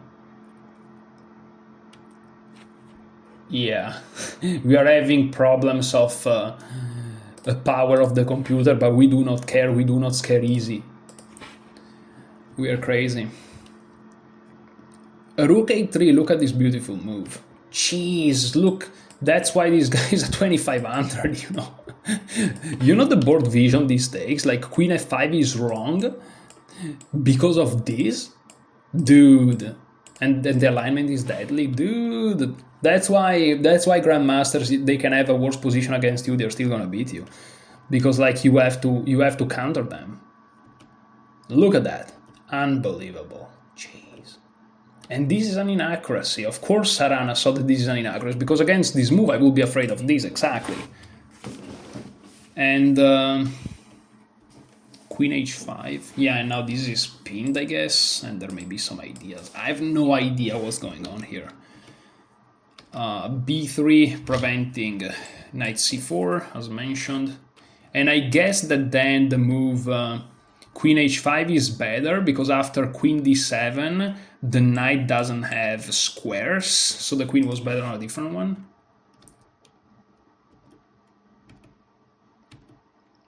Oh my goodness, that's so sad. Of course the knight can't stay on a8. And now this knight is coming here or even here, and both looks very bad for black. Queen c6, but now there is this. Wait, what? Hold up, what's going on here? Oh, I thought that this rook was hanging, but the knight defends it. Yeah, that's how good I am at chess, guys. So queen b5, queen c2. Now this is what you call a piece under attack. You have to play this, but of course, now this is a passed pawn, and this is still under attack and still pinned. Now the queen defends, obviously, but after a4 it's a little bit embarrassing because this queen can't stay on the diagonal. Everything is defended here. And so the queen has to take. Before taking here, C tactics are complex. You don't want to hang your rook and throw away the game. So first this move. And after you win a couple of pawns, now instead of taking here, and after here the queen is overloaded, so even here you can't just take the piece, you have to first go here. Now you can finally take it. Extremely complex, like beating these players is hard until the end. Now this rook is pinned on checkmate, queen e4 defends it, rook to c1, full control over the board. The queen goes to f4, perhaps they want to organize some pressure, right? Again, this rook is still pinned though. Now g3 hits the queen goes back, and now f4, Sarana resigns, because the rook has to move and then checkmate. And if you move it here, stops checkmate, you lose the rook. And there are no tactics. No checks, nothing. No time for perpetuals, it's just over. Wow, so as you can see, we are already looking at a couple of games from the Alapin where the much stronger opponent was defeated. In this precise line, by the way. And then you look at this minus 0.1 and you're like, oh, this is not good for white. Yeah. You wish that chess was this simple, huh? So yeah, I think we're definitely not going to go into knight b6. Again, here Sarana, I'm sure, having seen the later moves, he knew that king f6 was the best move, but this just ends in a draw. If I mean, it ends in this position, not in a draw, but this is the main line of this line, and so Sarana was probably thinking that the guy knew it. So yeah, we're definitely gonna go with e6, also because after knight b6, bishop b3, like every game you play in this, you have to be careful about this. And again, it's not really a forced draw, so the stronger player can even go into this trying to win, but then they can play this trying to win. And it's not super clear that this is a dead zero, because even at 54, the engine is like, nah, maybe white has some life.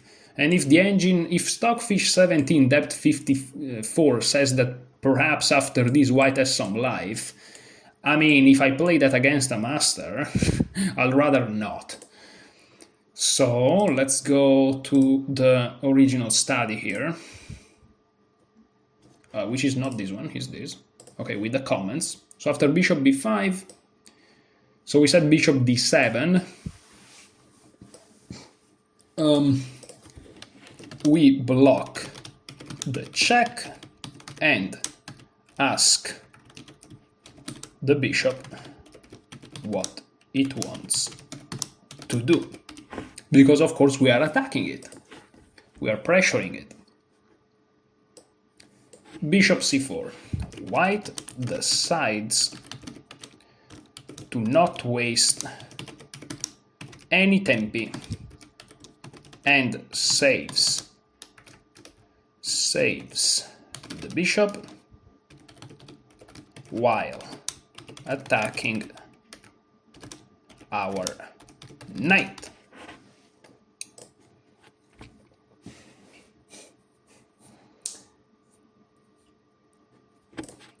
Also, white is exerting some potentially nasty pressure against our f7 pawn.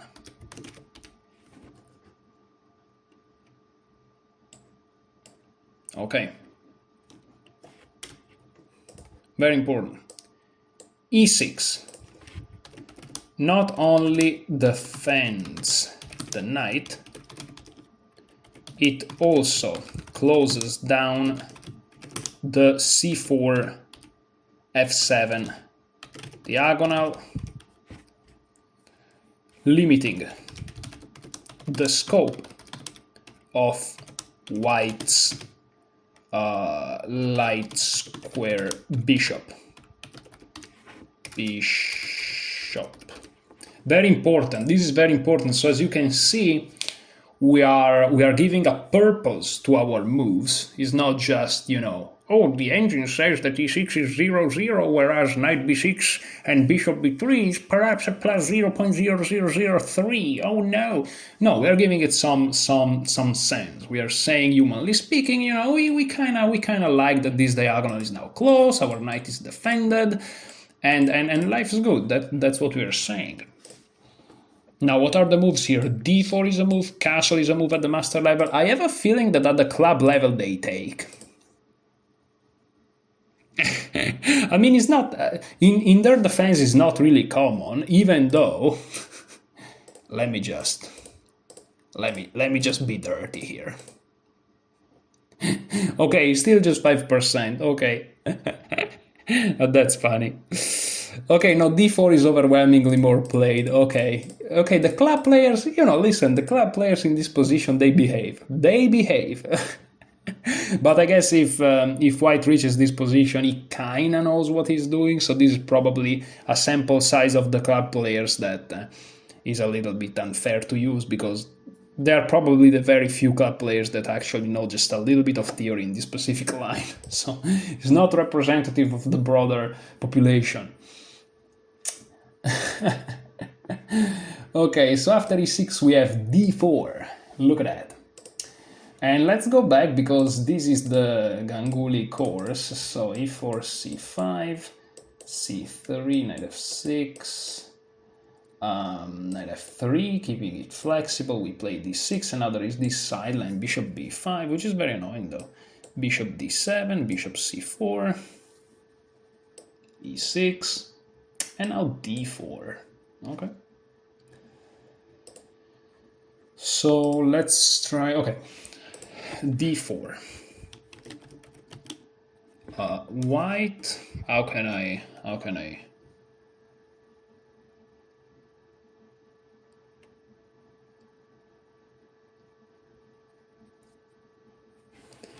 takes stake in the center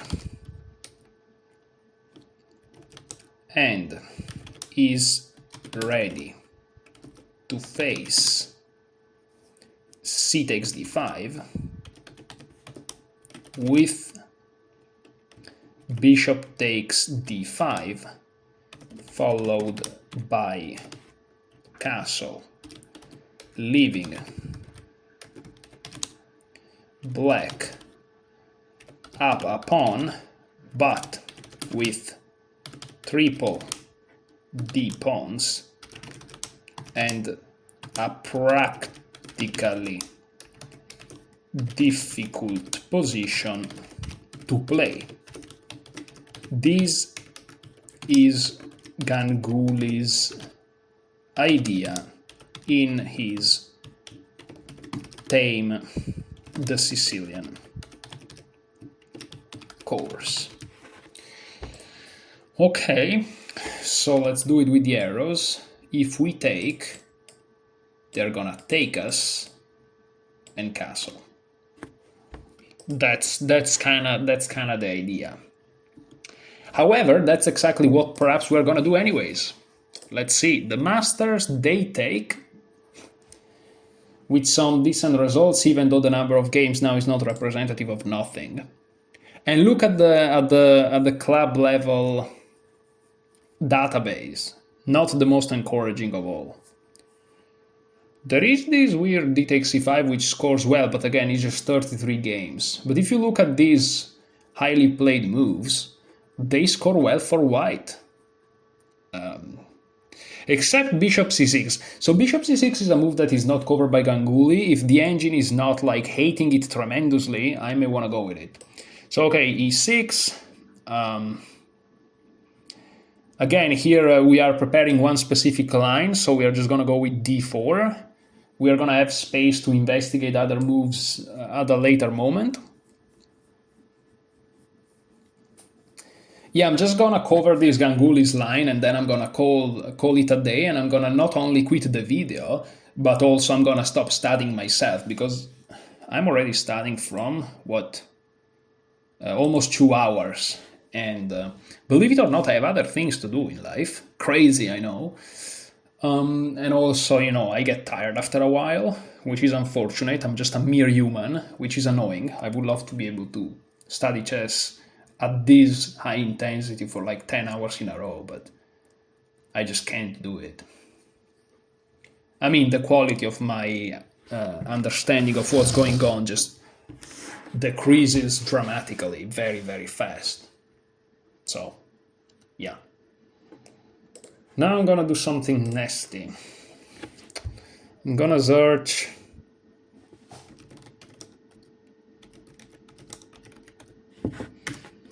Chess Engine Cloud, and there is this guy Chessify.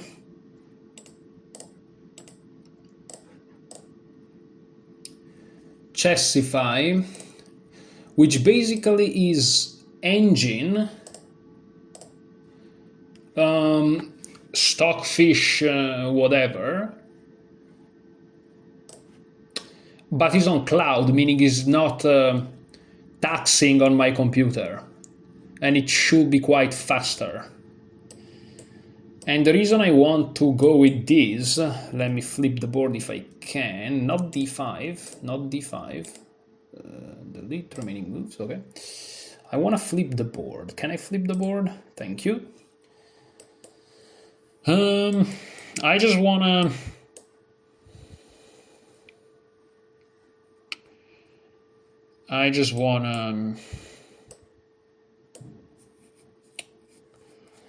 to see more lines. I just want to see a couple of more lines. Bishop d7, bishop c4. And here, like, for example, is bishop c6 shite? Probably is. Oh, no, not... Why does it click randomly? Why does it click randomly? I don't know. So, yeah, e6 seems to be... No, but after e6, sorry. e6... d4 here I want to see. Yeah, I think that c takes d4 is really the only move, which is weird. I mean, after bishop takes c4 it really looks ugly, but I guess that's gonna be our main tabia and we're gonna figure it out. Even though, look at that, bishop c6 0.06, but I want to wait the depth to go deeper. Again, this is not taxing on the computer, which is very, very good, but 3 lines are 3 lines. So you know what? Is there a way to tell him that I just won 1 line?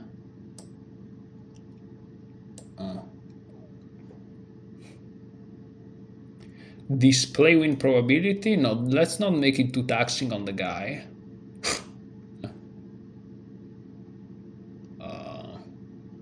Probably I have to sign in, but I'm not interested. Let's play bishop c6 on the board, because if bishop c6 works, that's a nice novelty. Is a novelty? I mean, this is not like the end of all, but let's do e6, d4. Bishop c6, the masters play bishop c6. Okay, this is not a novelty at all, but it can be a nice move. Does Ganguly covers it? Oh yeah, actually bishop c6 is the main covered move. Oh, so Bok didn't play the best move, didn't he? Where is the Bok game?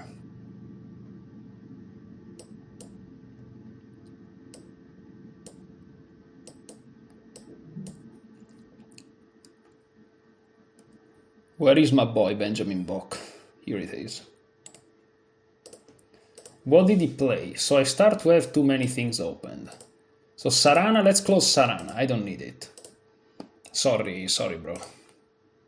My bad. This is an analysis board. Let's keep it here. This is, I don't need this.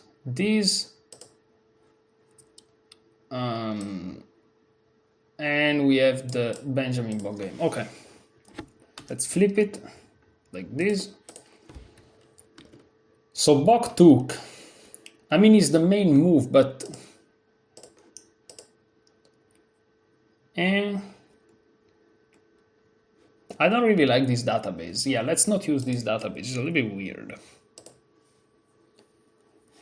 But this is just, no, this is just 7 games. This is not representative of nothing.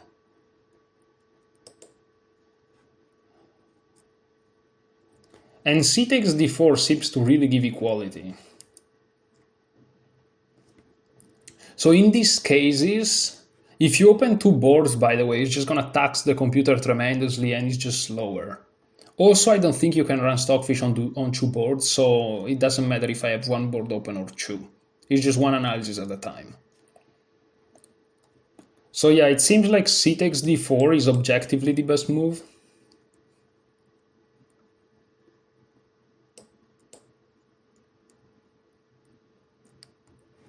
So this is gonna be our main move. However, I wanna see how this engine evaluates bishop c6, because if bishop c6 is a consideration, then let's go with it.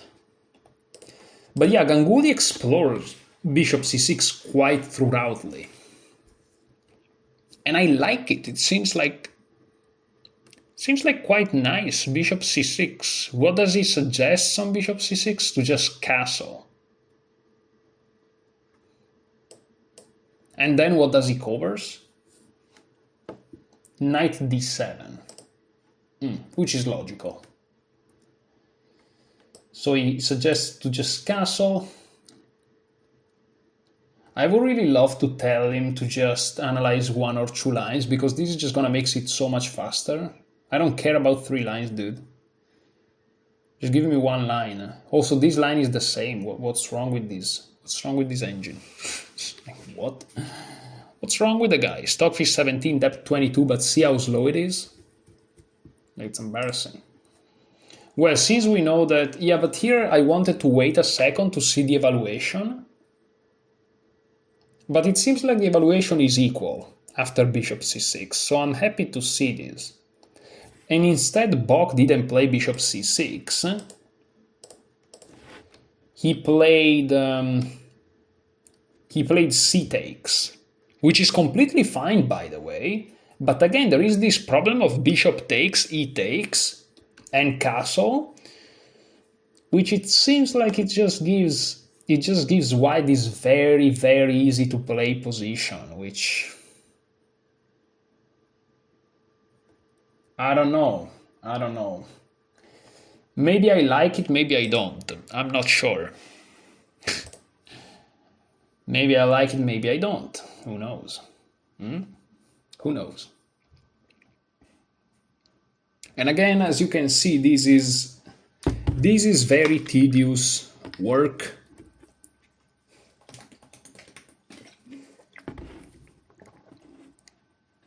That's why grandmasters that are very, very good and with economic power, they have seconds, not just 1 but more. They basically have 2-3 guys that are doing what I'm doing for them, with 2-3 computers working on different positions.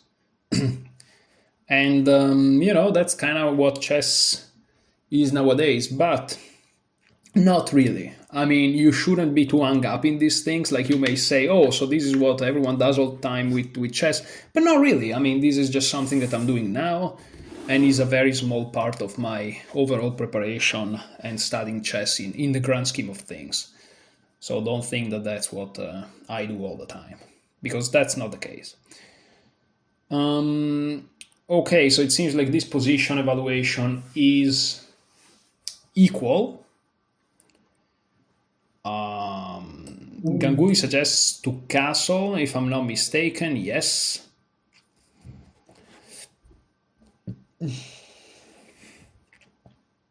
And here it's just equal. Knight d7 is just gives equality. However, let's go here. And this is the big moment where Ganguly goes with bishop takes. Castle is equal, but bishop takes. Well, of course, we have to take. That's pretty much not debatable. And here they castle. Bishop f4 too, like for example, is a move that you have to know. But I will say that maybe this is our tabia of the Ganguly's variation, let's call it like that. The Kazizman of Ganguly's variation, this is like the tabia. And here, of course, the main move we look at it is castle, because that's what Ganguly himself suggests. And this is where we let it run. This is where you will let it run. But see, this is the problem of the Alapin. Like, this position here is a position that you need to spend some time, because you can easily see there are many scary moves. And you have to be precise. However, the Alapin never happens, except the guys that play it, it happens to them. So you basically will have to study a lot, a line that you will almost never face. But if you face it, you better have studied a lot. So that's a little bit annoying. However, the reason why I'm doing this is because I really want to be covered. I don't want to start to study a repertoire against 1e4 with the Sicilian, and I'm super booked up and all these things, and I spend months studying it, and then I play a tournament and they play the Alapin. Because this is game theory. Like, people are not stupid. People know that you study theory, that you prepare and all these things, so they rightfully are gonna try to put probabilities in their favor, and they're gonna try to to prepare something a little bit more unusual, like the Alapin. And even if it's their not absolute main thing, they may still prepare a couple of lines to play it against you, especially if you have a reputation of being somebody that prepares a little bit. And I'm not sure I have that reputation yet, but I may start to have it, and I have the feeling, the subtle feeling, that I am already starting to have it. So, you know, yeah. Or you can just face the Alapin randomly, so there's also that possibility.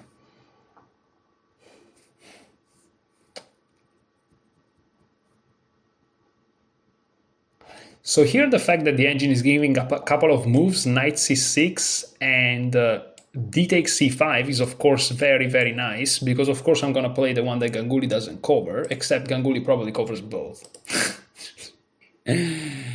That's so crazy. Like, dude. Okay, so let's... Oh, it deletes from the beginning. Come on, man. Why don't you just delete the last move?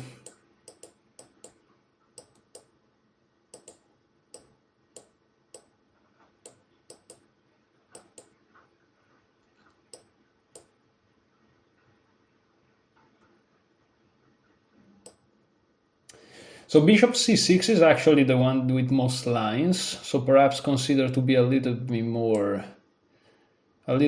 critical. Bishop takes, e takes, castle. And from here, 2 moves. Yeah, so he covers both of the moves. All right. We assume that the other moves are not perhaps very good. Yeah, so this is equality, we already established that. Bishop c6, e6, delete remaining moves. e6, d4, take, take, take, castle. So that's the position.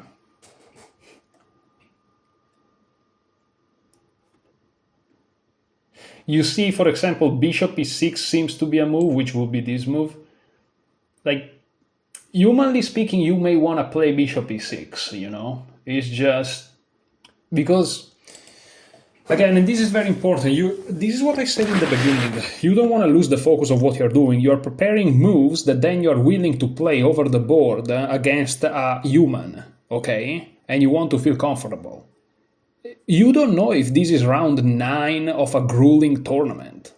Okay? Like, you don't know that. So you have to kind of, you have to have lines that are humanly playable.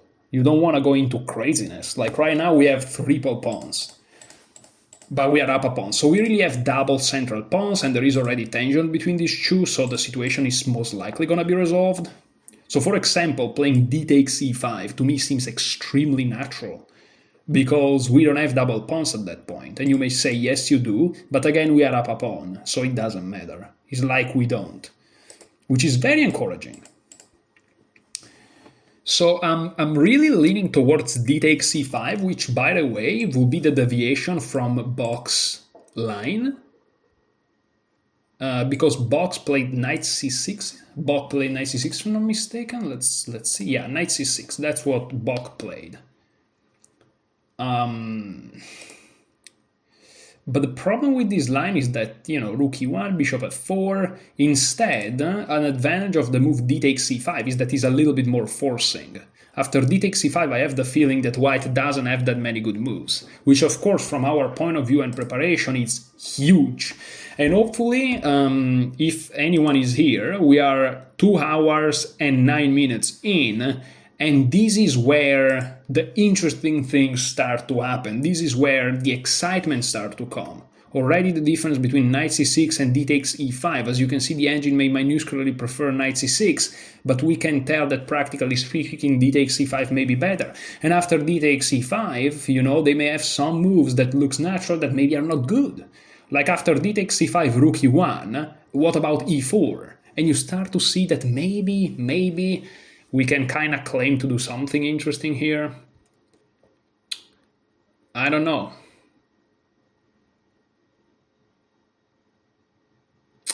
Let's see. Probably, again, everything fizzles out to a draw, but, if you're giving your opponent the possibility to go wrong in what they think is their preparation, and that's kind of nice. Yeah, this Bok game is really like, this was huge. When I was looking at it, I'm like, wow. Like that's a big point for the Alapin, man. Like that's a tough one, because it shows you, like, of course this position is 0-0, but it shows you that in practicality is actually tough. Is actually tough, man. Bok played d takes c5, but I'm seeing that bishop e6 is, which is this move here. Bishop e6 is, maybe that's the move that equalizes. Maybe that's the equalizer. But the problem is, again, after knight c6, they don't have to play this.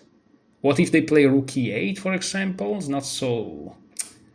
They have a couple of options, whereas after d takes, it feels like they don't have that many options. So it may be easier, practically speaking, to equalize if we play d takes c5 compared to knight c6. However, if after knight c6, bishop f4, the evaluation really stays slightly tingled in black's favor after bishop e6, maybe we may want to go for it.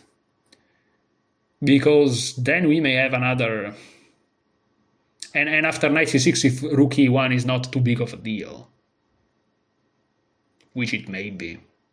Because after knight c6, I'm trying to make it work, but knight c6, rook e1, if you play bishop to e7, you lose on the spot, at least my calculation tells me that. And after these two moves, if you take, bishop here, let's say, but then they can take, or even take here, and after you take, they have bishop here. No, but then the knight is defending, we can castle, so that's not that big of a deal. Unfortunately, you can't just click randomly and the arrows disappear, you have to do it manually. So let's say you play here, rook e1, bishop here. No, bishop here loses, you take, they take. You play bishop e7, they take your knight then, I guess. Or maybe you know what they do? Hold up. And these are all things that, of course, with the engine in a second is going to be clear, but I kind of want to have fun and try to figure out myself. After knight here, rook here, take bishop here. Maybe bishop to g5 is a move. Because if we take, they take our knight with check, hitting the queen and the king. So that will be a problem. And if we take the knight, they just drops. But then maybe we have f6. But then they have queen h5. But then we have g6. And then you tell me what's going on, because I have no idea. Maybe then they go here. Then we take the knight. I have no clue what's going on. I have no clue what's happening. I know that a lot of arrows are here. But if we manage from this moment to kind of understand what's going on, a big chunk of the Alpine is done. A big chunk of the Alpine is solved. So okay, let's go with the Bach game. Let's try to find an improvement over the Bach game. Because again, white is exploiting the fact that the black players will never study this to this extent, because of course no one is so crazy to analyze something that can never happen, that may never happen, except here we are. So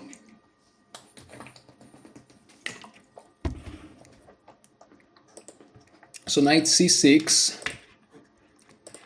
Where is our original analysis here? Here it is, d4. No, I don't like this amount of arrows out of here.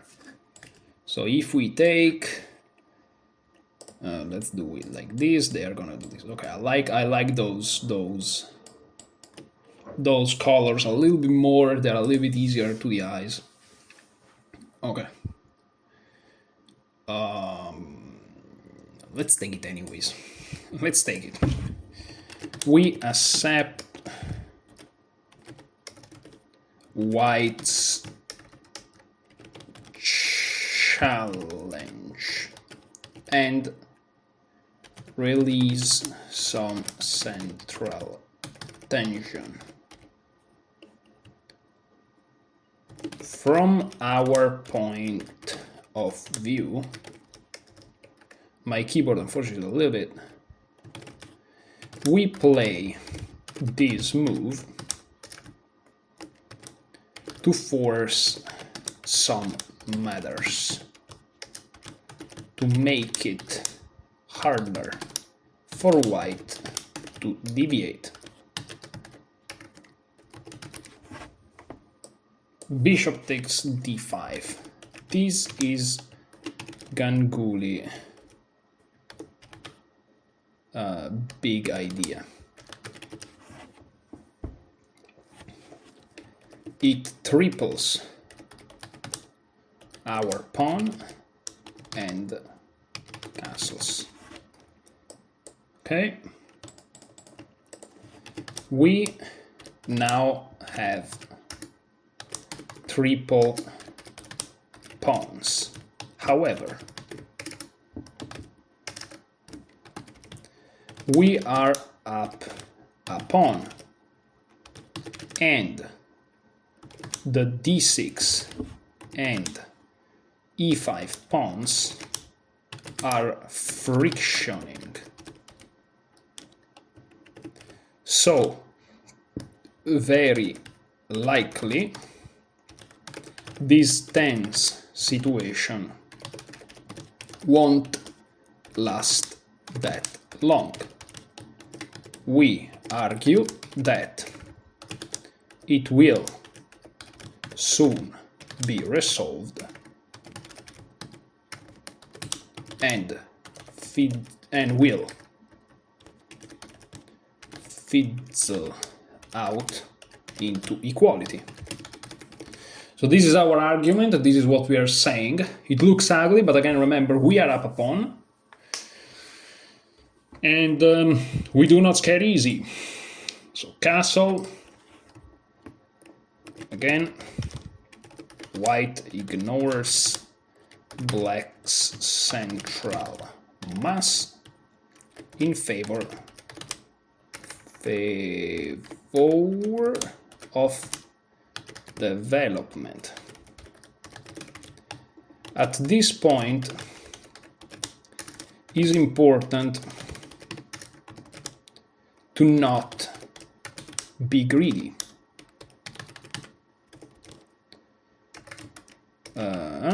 Our king is still in the center, and we are lacking development. We must prioritize, I don't know how to write it, king safety and development.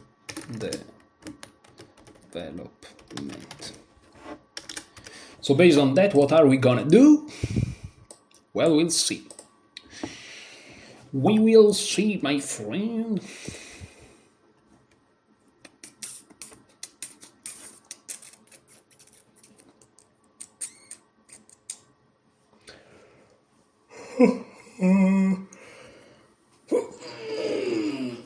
I'm happy to see that rook e1 is not that good.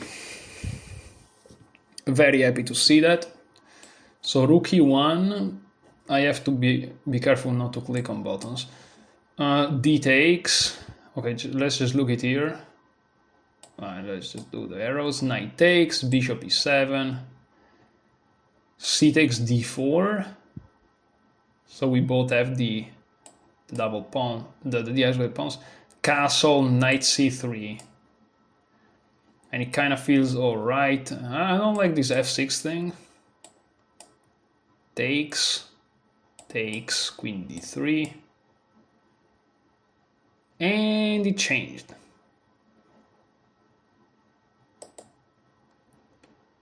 So that would be, so rook e1, d takes, knight takes, bishop e7, knight takes e6, b takes, c takes, castle, bishop f4, rook e8, knight c3, bishop f8, rook takes, queen d2, queen e7, knight a4, rook e8, rook c1, queen f6, a3, bishop c8, h3, h5, knight c5, queen g5, king h1, preventing bishop takes h3, bishop takes c5, rook takes c5, bishop a6, queen c1, bishop b5, bishop e3, opposite color bishop. The c6 pawn looks kind of well defended, a5, rook c3, a4, blocking completely the queen side, kind of like this, f3, and this is just a dead draw. I like it. I like it a lot. So yeah, that's basically the way I do it. That's just how I analyze. I don't do this often. I do this extremely rarely because, again, usually I just go on Chessable and I study my course, which is what I'm gonna do for the Open Sicilian. But for this Alapin thing, I wanted to have my little analysis done. So okay, bishop f4, that's what Ganguly is recommending, so let's put it here. Wait. Oh, we play knight c6 here. We develop, adding pressure on the e4, e5 pawn.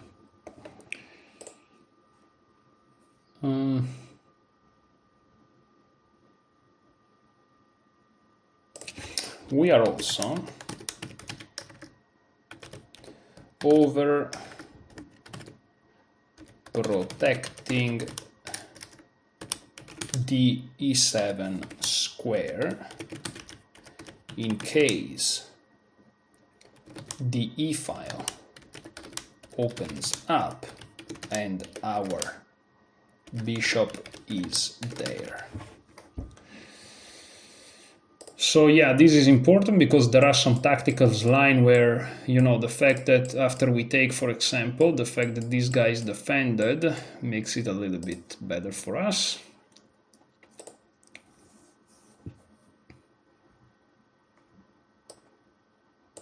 bishop f4,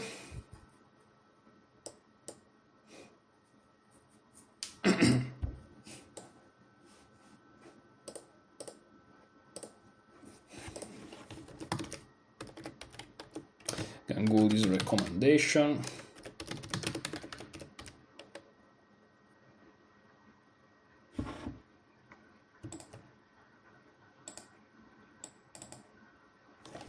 Attacks white.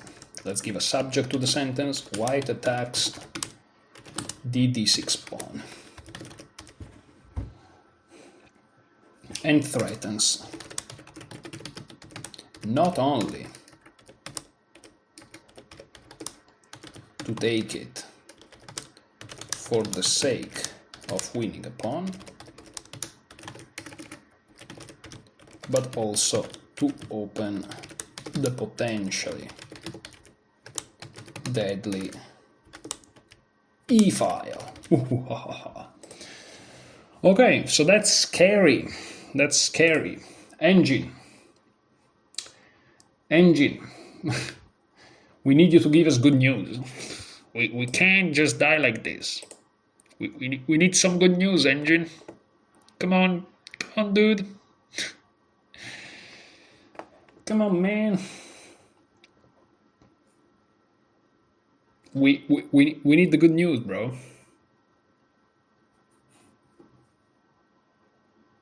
If you don't give us the good news, what can we do? We need the good news, bro.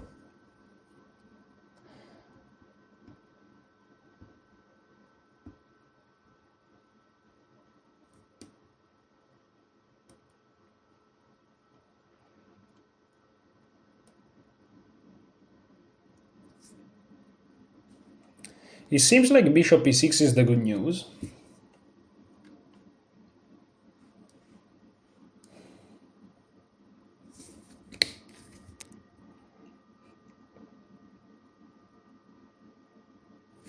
But I don't remember, like, if we go a little bit before that, here. So this guy is saying d takes c5 here even, as better option compared to knight c6. D takes c5, so d takes c5 would be this. Which forces matters, right? Yeah, that's what we were saying. So let's go back here. So knight c6, the other option is d takes here. At the master level, it's equally played. And this is just a mess. But d takes c5 seems more equalish, actually. So maybe d takes c5 is actually better. Why was I leaning towards not playing d takes c5? Sorry. Here, why not d takes c5?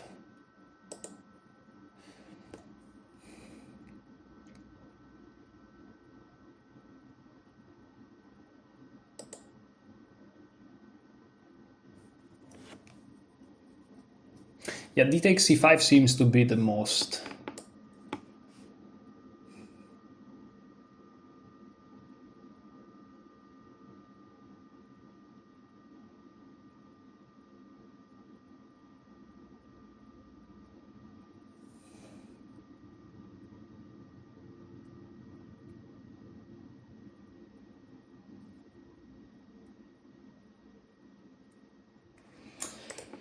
I don't know.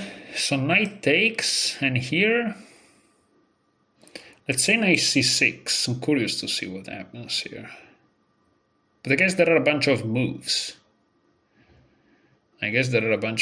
Here. That's the problem.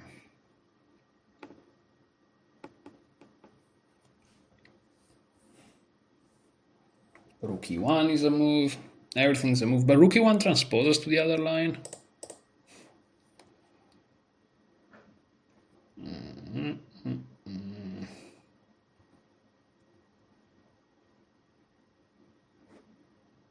So here d takes c5 will be the main move, but instead of knight c6, why not d takes c5? Why was I so fixated with knight c6? Maybe I'm getting tired. Maybe I'm just getting tired. Maybe just...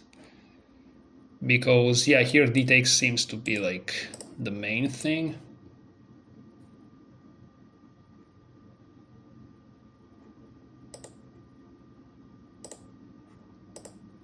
Takes,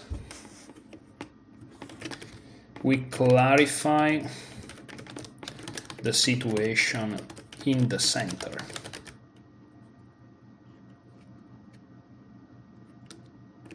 And limit white's options. Okay, I like this. I think I'm gonna go with d takes c5. We are also opening up the f8 bishop. I think I like this a little bit more. What are we threatening? We are threatening bishop g4. Okay, we are not really threatening anything much.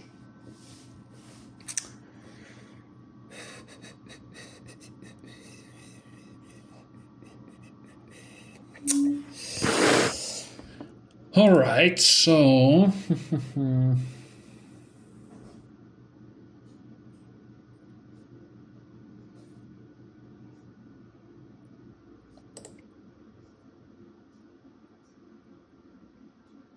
yeah, I think I'm gonna go with d takes c5. I don't know why I should go with anything else. D takes e5. It seems like this stays at 0 longer.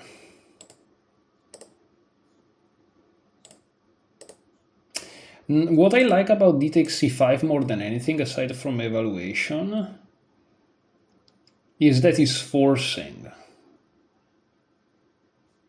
They virtually just have one move. However, I don't like that here bishop g5, f6, knight takes e5. This is not easy. This is not easy. But I like that the evaluation here really drops to 0. Whereas in knight c6 eventually stayed up. If it drops to 0, I'm curious.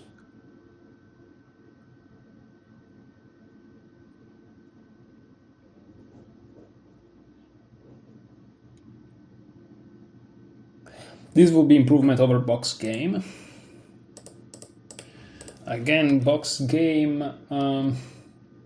when knight c6, we will be playing d takes c6.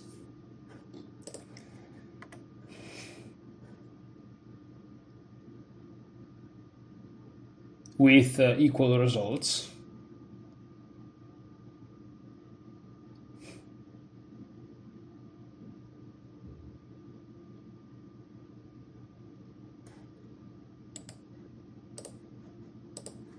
What happened here?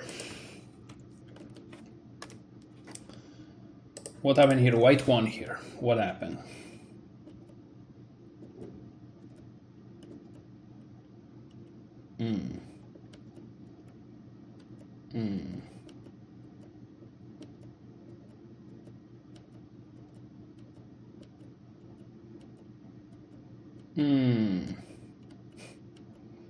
Not nice.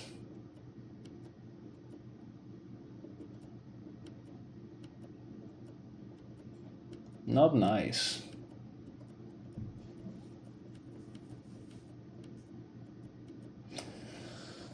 We'll have some practical problems to solve, I guess.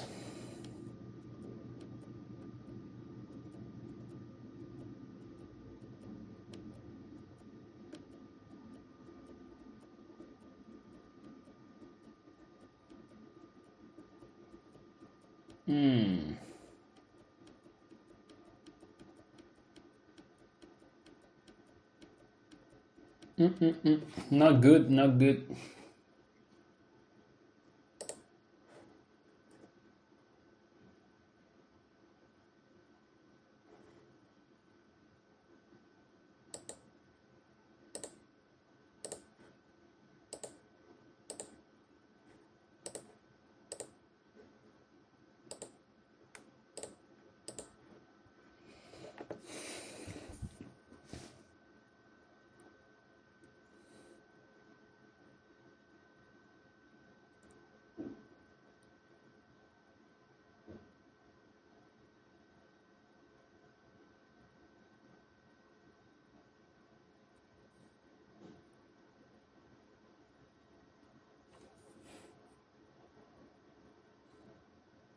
I'm telling you, the Alpine is tough to crack. It's not easy. It's not easy, okay?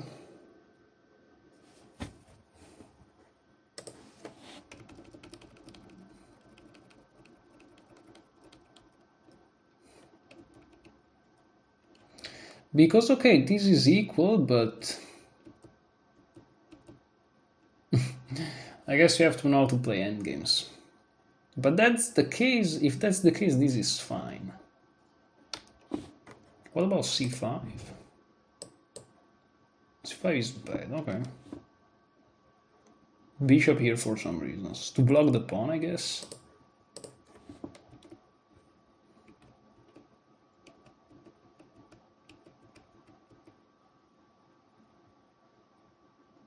Yeah, this was equal but not easy. This was equal but not easy. What about bishop here? Oh, okay, blunders. Bishop c2 would have been better. Yeah, that's crazy. That's crazy. It's not easy. It's not easy to. I mean, it's 0-0, but it's not easy. It's not easy. Okay, so knight takes c5.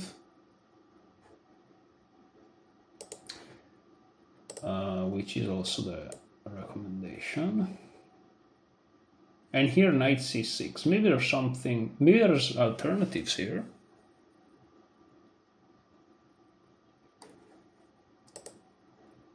Because it's not just about the evaluation, it's about the resulting positions. Like, for example, bishop e6, right? If bishop e6 keeps equality, I'm gonna go with bishop e6. Because it's just an alternative and it keeps things closed. So.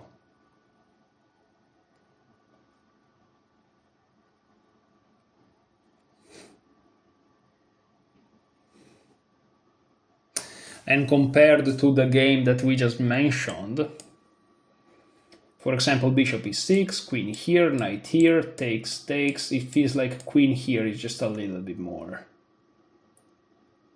A little bit nicer because it doesn't destroy your structure, and if they move the queen then you can castle and you're fine.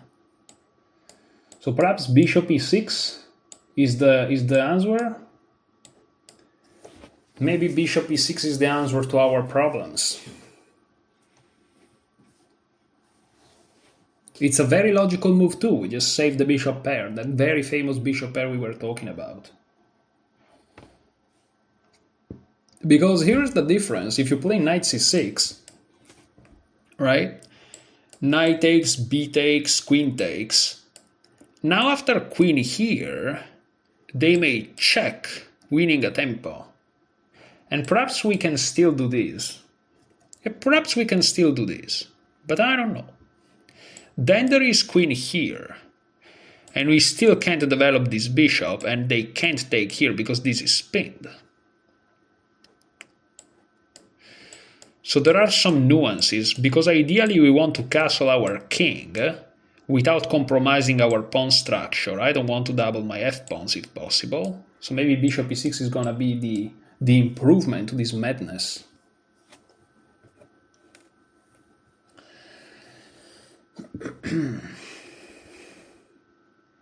Also, again, after knight c6, the engine is giving perhaps queen h5, right?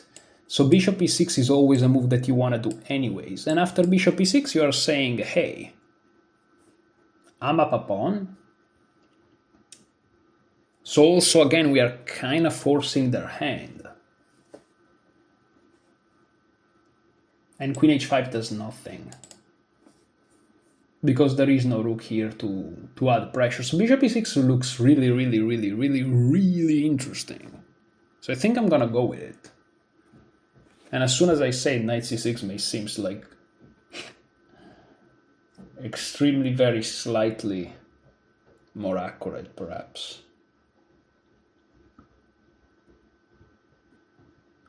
But it feels like bishop e6 is an easier path to equality in a position that I may understand better.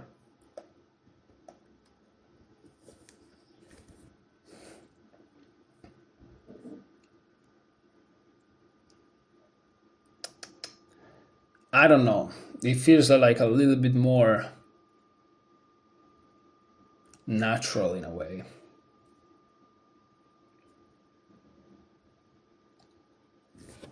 Also, it will be a novelty on this course. Like bishop e6 will be like, oh, what do I do here? You know, they finally have to think, they have to use their brain. It's also a little bit more unpleasant. Like if they see knight c6, like they really reach the end of their book.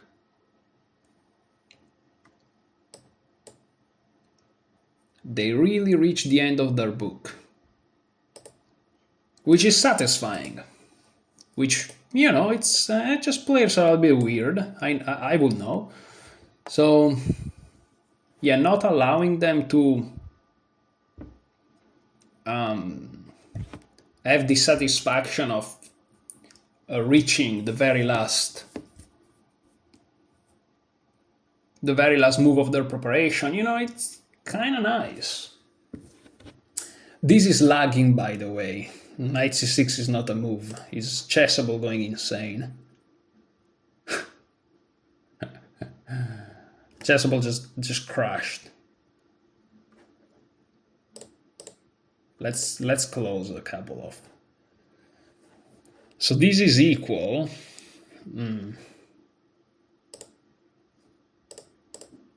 It takes bishop e6. Overwrite. Bishop e6.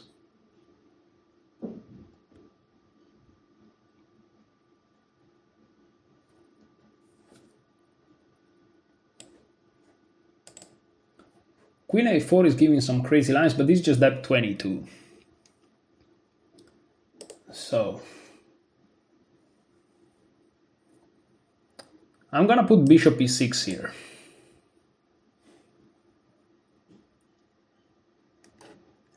Hopefully it stays at 0-0 at higher depths.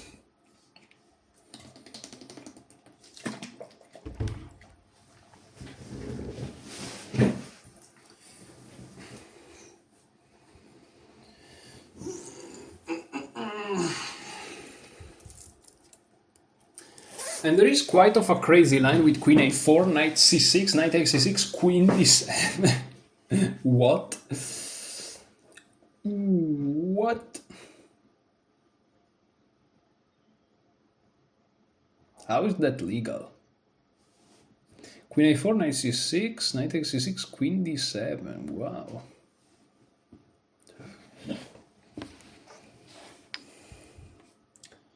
So let me eat some protein bars.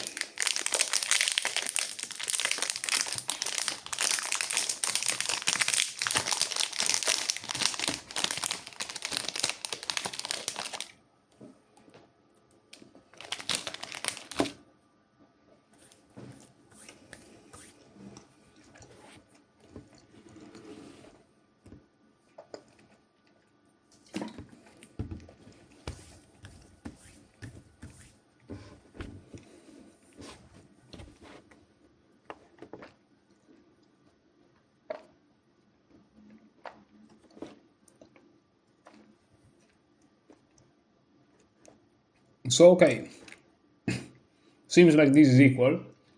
Now,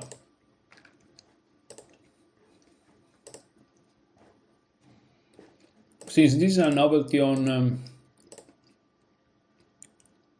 and I close what I wanted to keep open, so let's reopen it. Let's delete this. So, okay, let's delete this one here.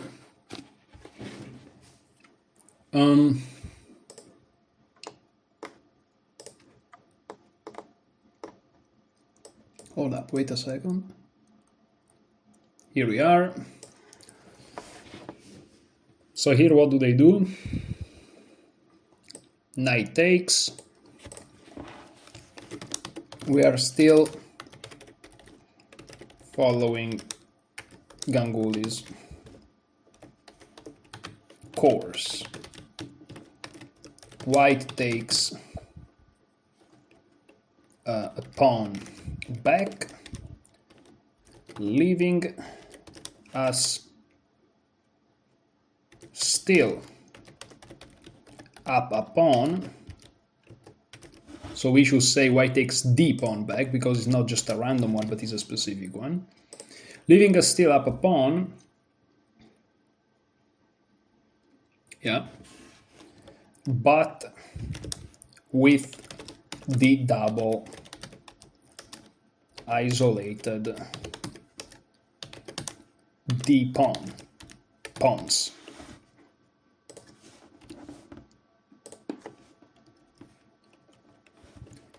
Here it's imperative to not be greedy. Instead, we should care about our king safety. Bishop e6. I'm gonna give it a good move. We save our bishop from potentially being captured, and we close the e-file.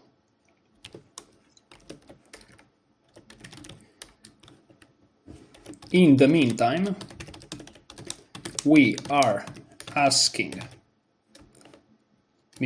I like it more to say, I was about to talk in Italian, that's how tired I am. All of this while reminding white that we are still up a pawn and with the bishop pair. Also, cherry on top, this move is not considered in Ganguly's course.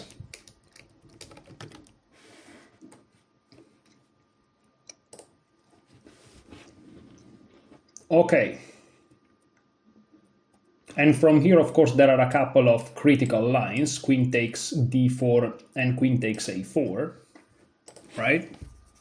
But these are lines that I will analyze in a future studying session, because it's not that I just want to close the video, which has already been almost 3 hours, but it's also that I am tired as frick. So there is queen a4 check, queen takes d4, critical line number 1, and critical line number 2. All right. So for the time being, this is it. There are a couple of games played here, so that's very interesting. But for the moment, I'm going to close it here. At depth 46, it seems to be 0, 0, 0, 0. This is great. I'm going to close and croissant. So this is basically, to conclude the video, how I do analysis where I am on my own. It's a very long, tedious process, but you know, if I solve this issue of the Alapin, then I can move finally to some more main lines, and when I face the Alapin, you know, I won't be, oh no, this is the Alapin, but I will be like, yes, let's go in my preparation. And of course, I just covered one line. There are many more lines to cover, and even this line here is not finished, but that's the nature of preparing. I started from 0 though. Of course, having this analysis in every future analysis is gonna help me tremendously. So you build on top of what you have already built in the past. So it's not that every time is so excruciatingly slow and painful. In the beginning is of course worst. The more you work, the easier it is in the future. So with this, let's say, positive finishing, thank you so much for watching. Enjoy your chess.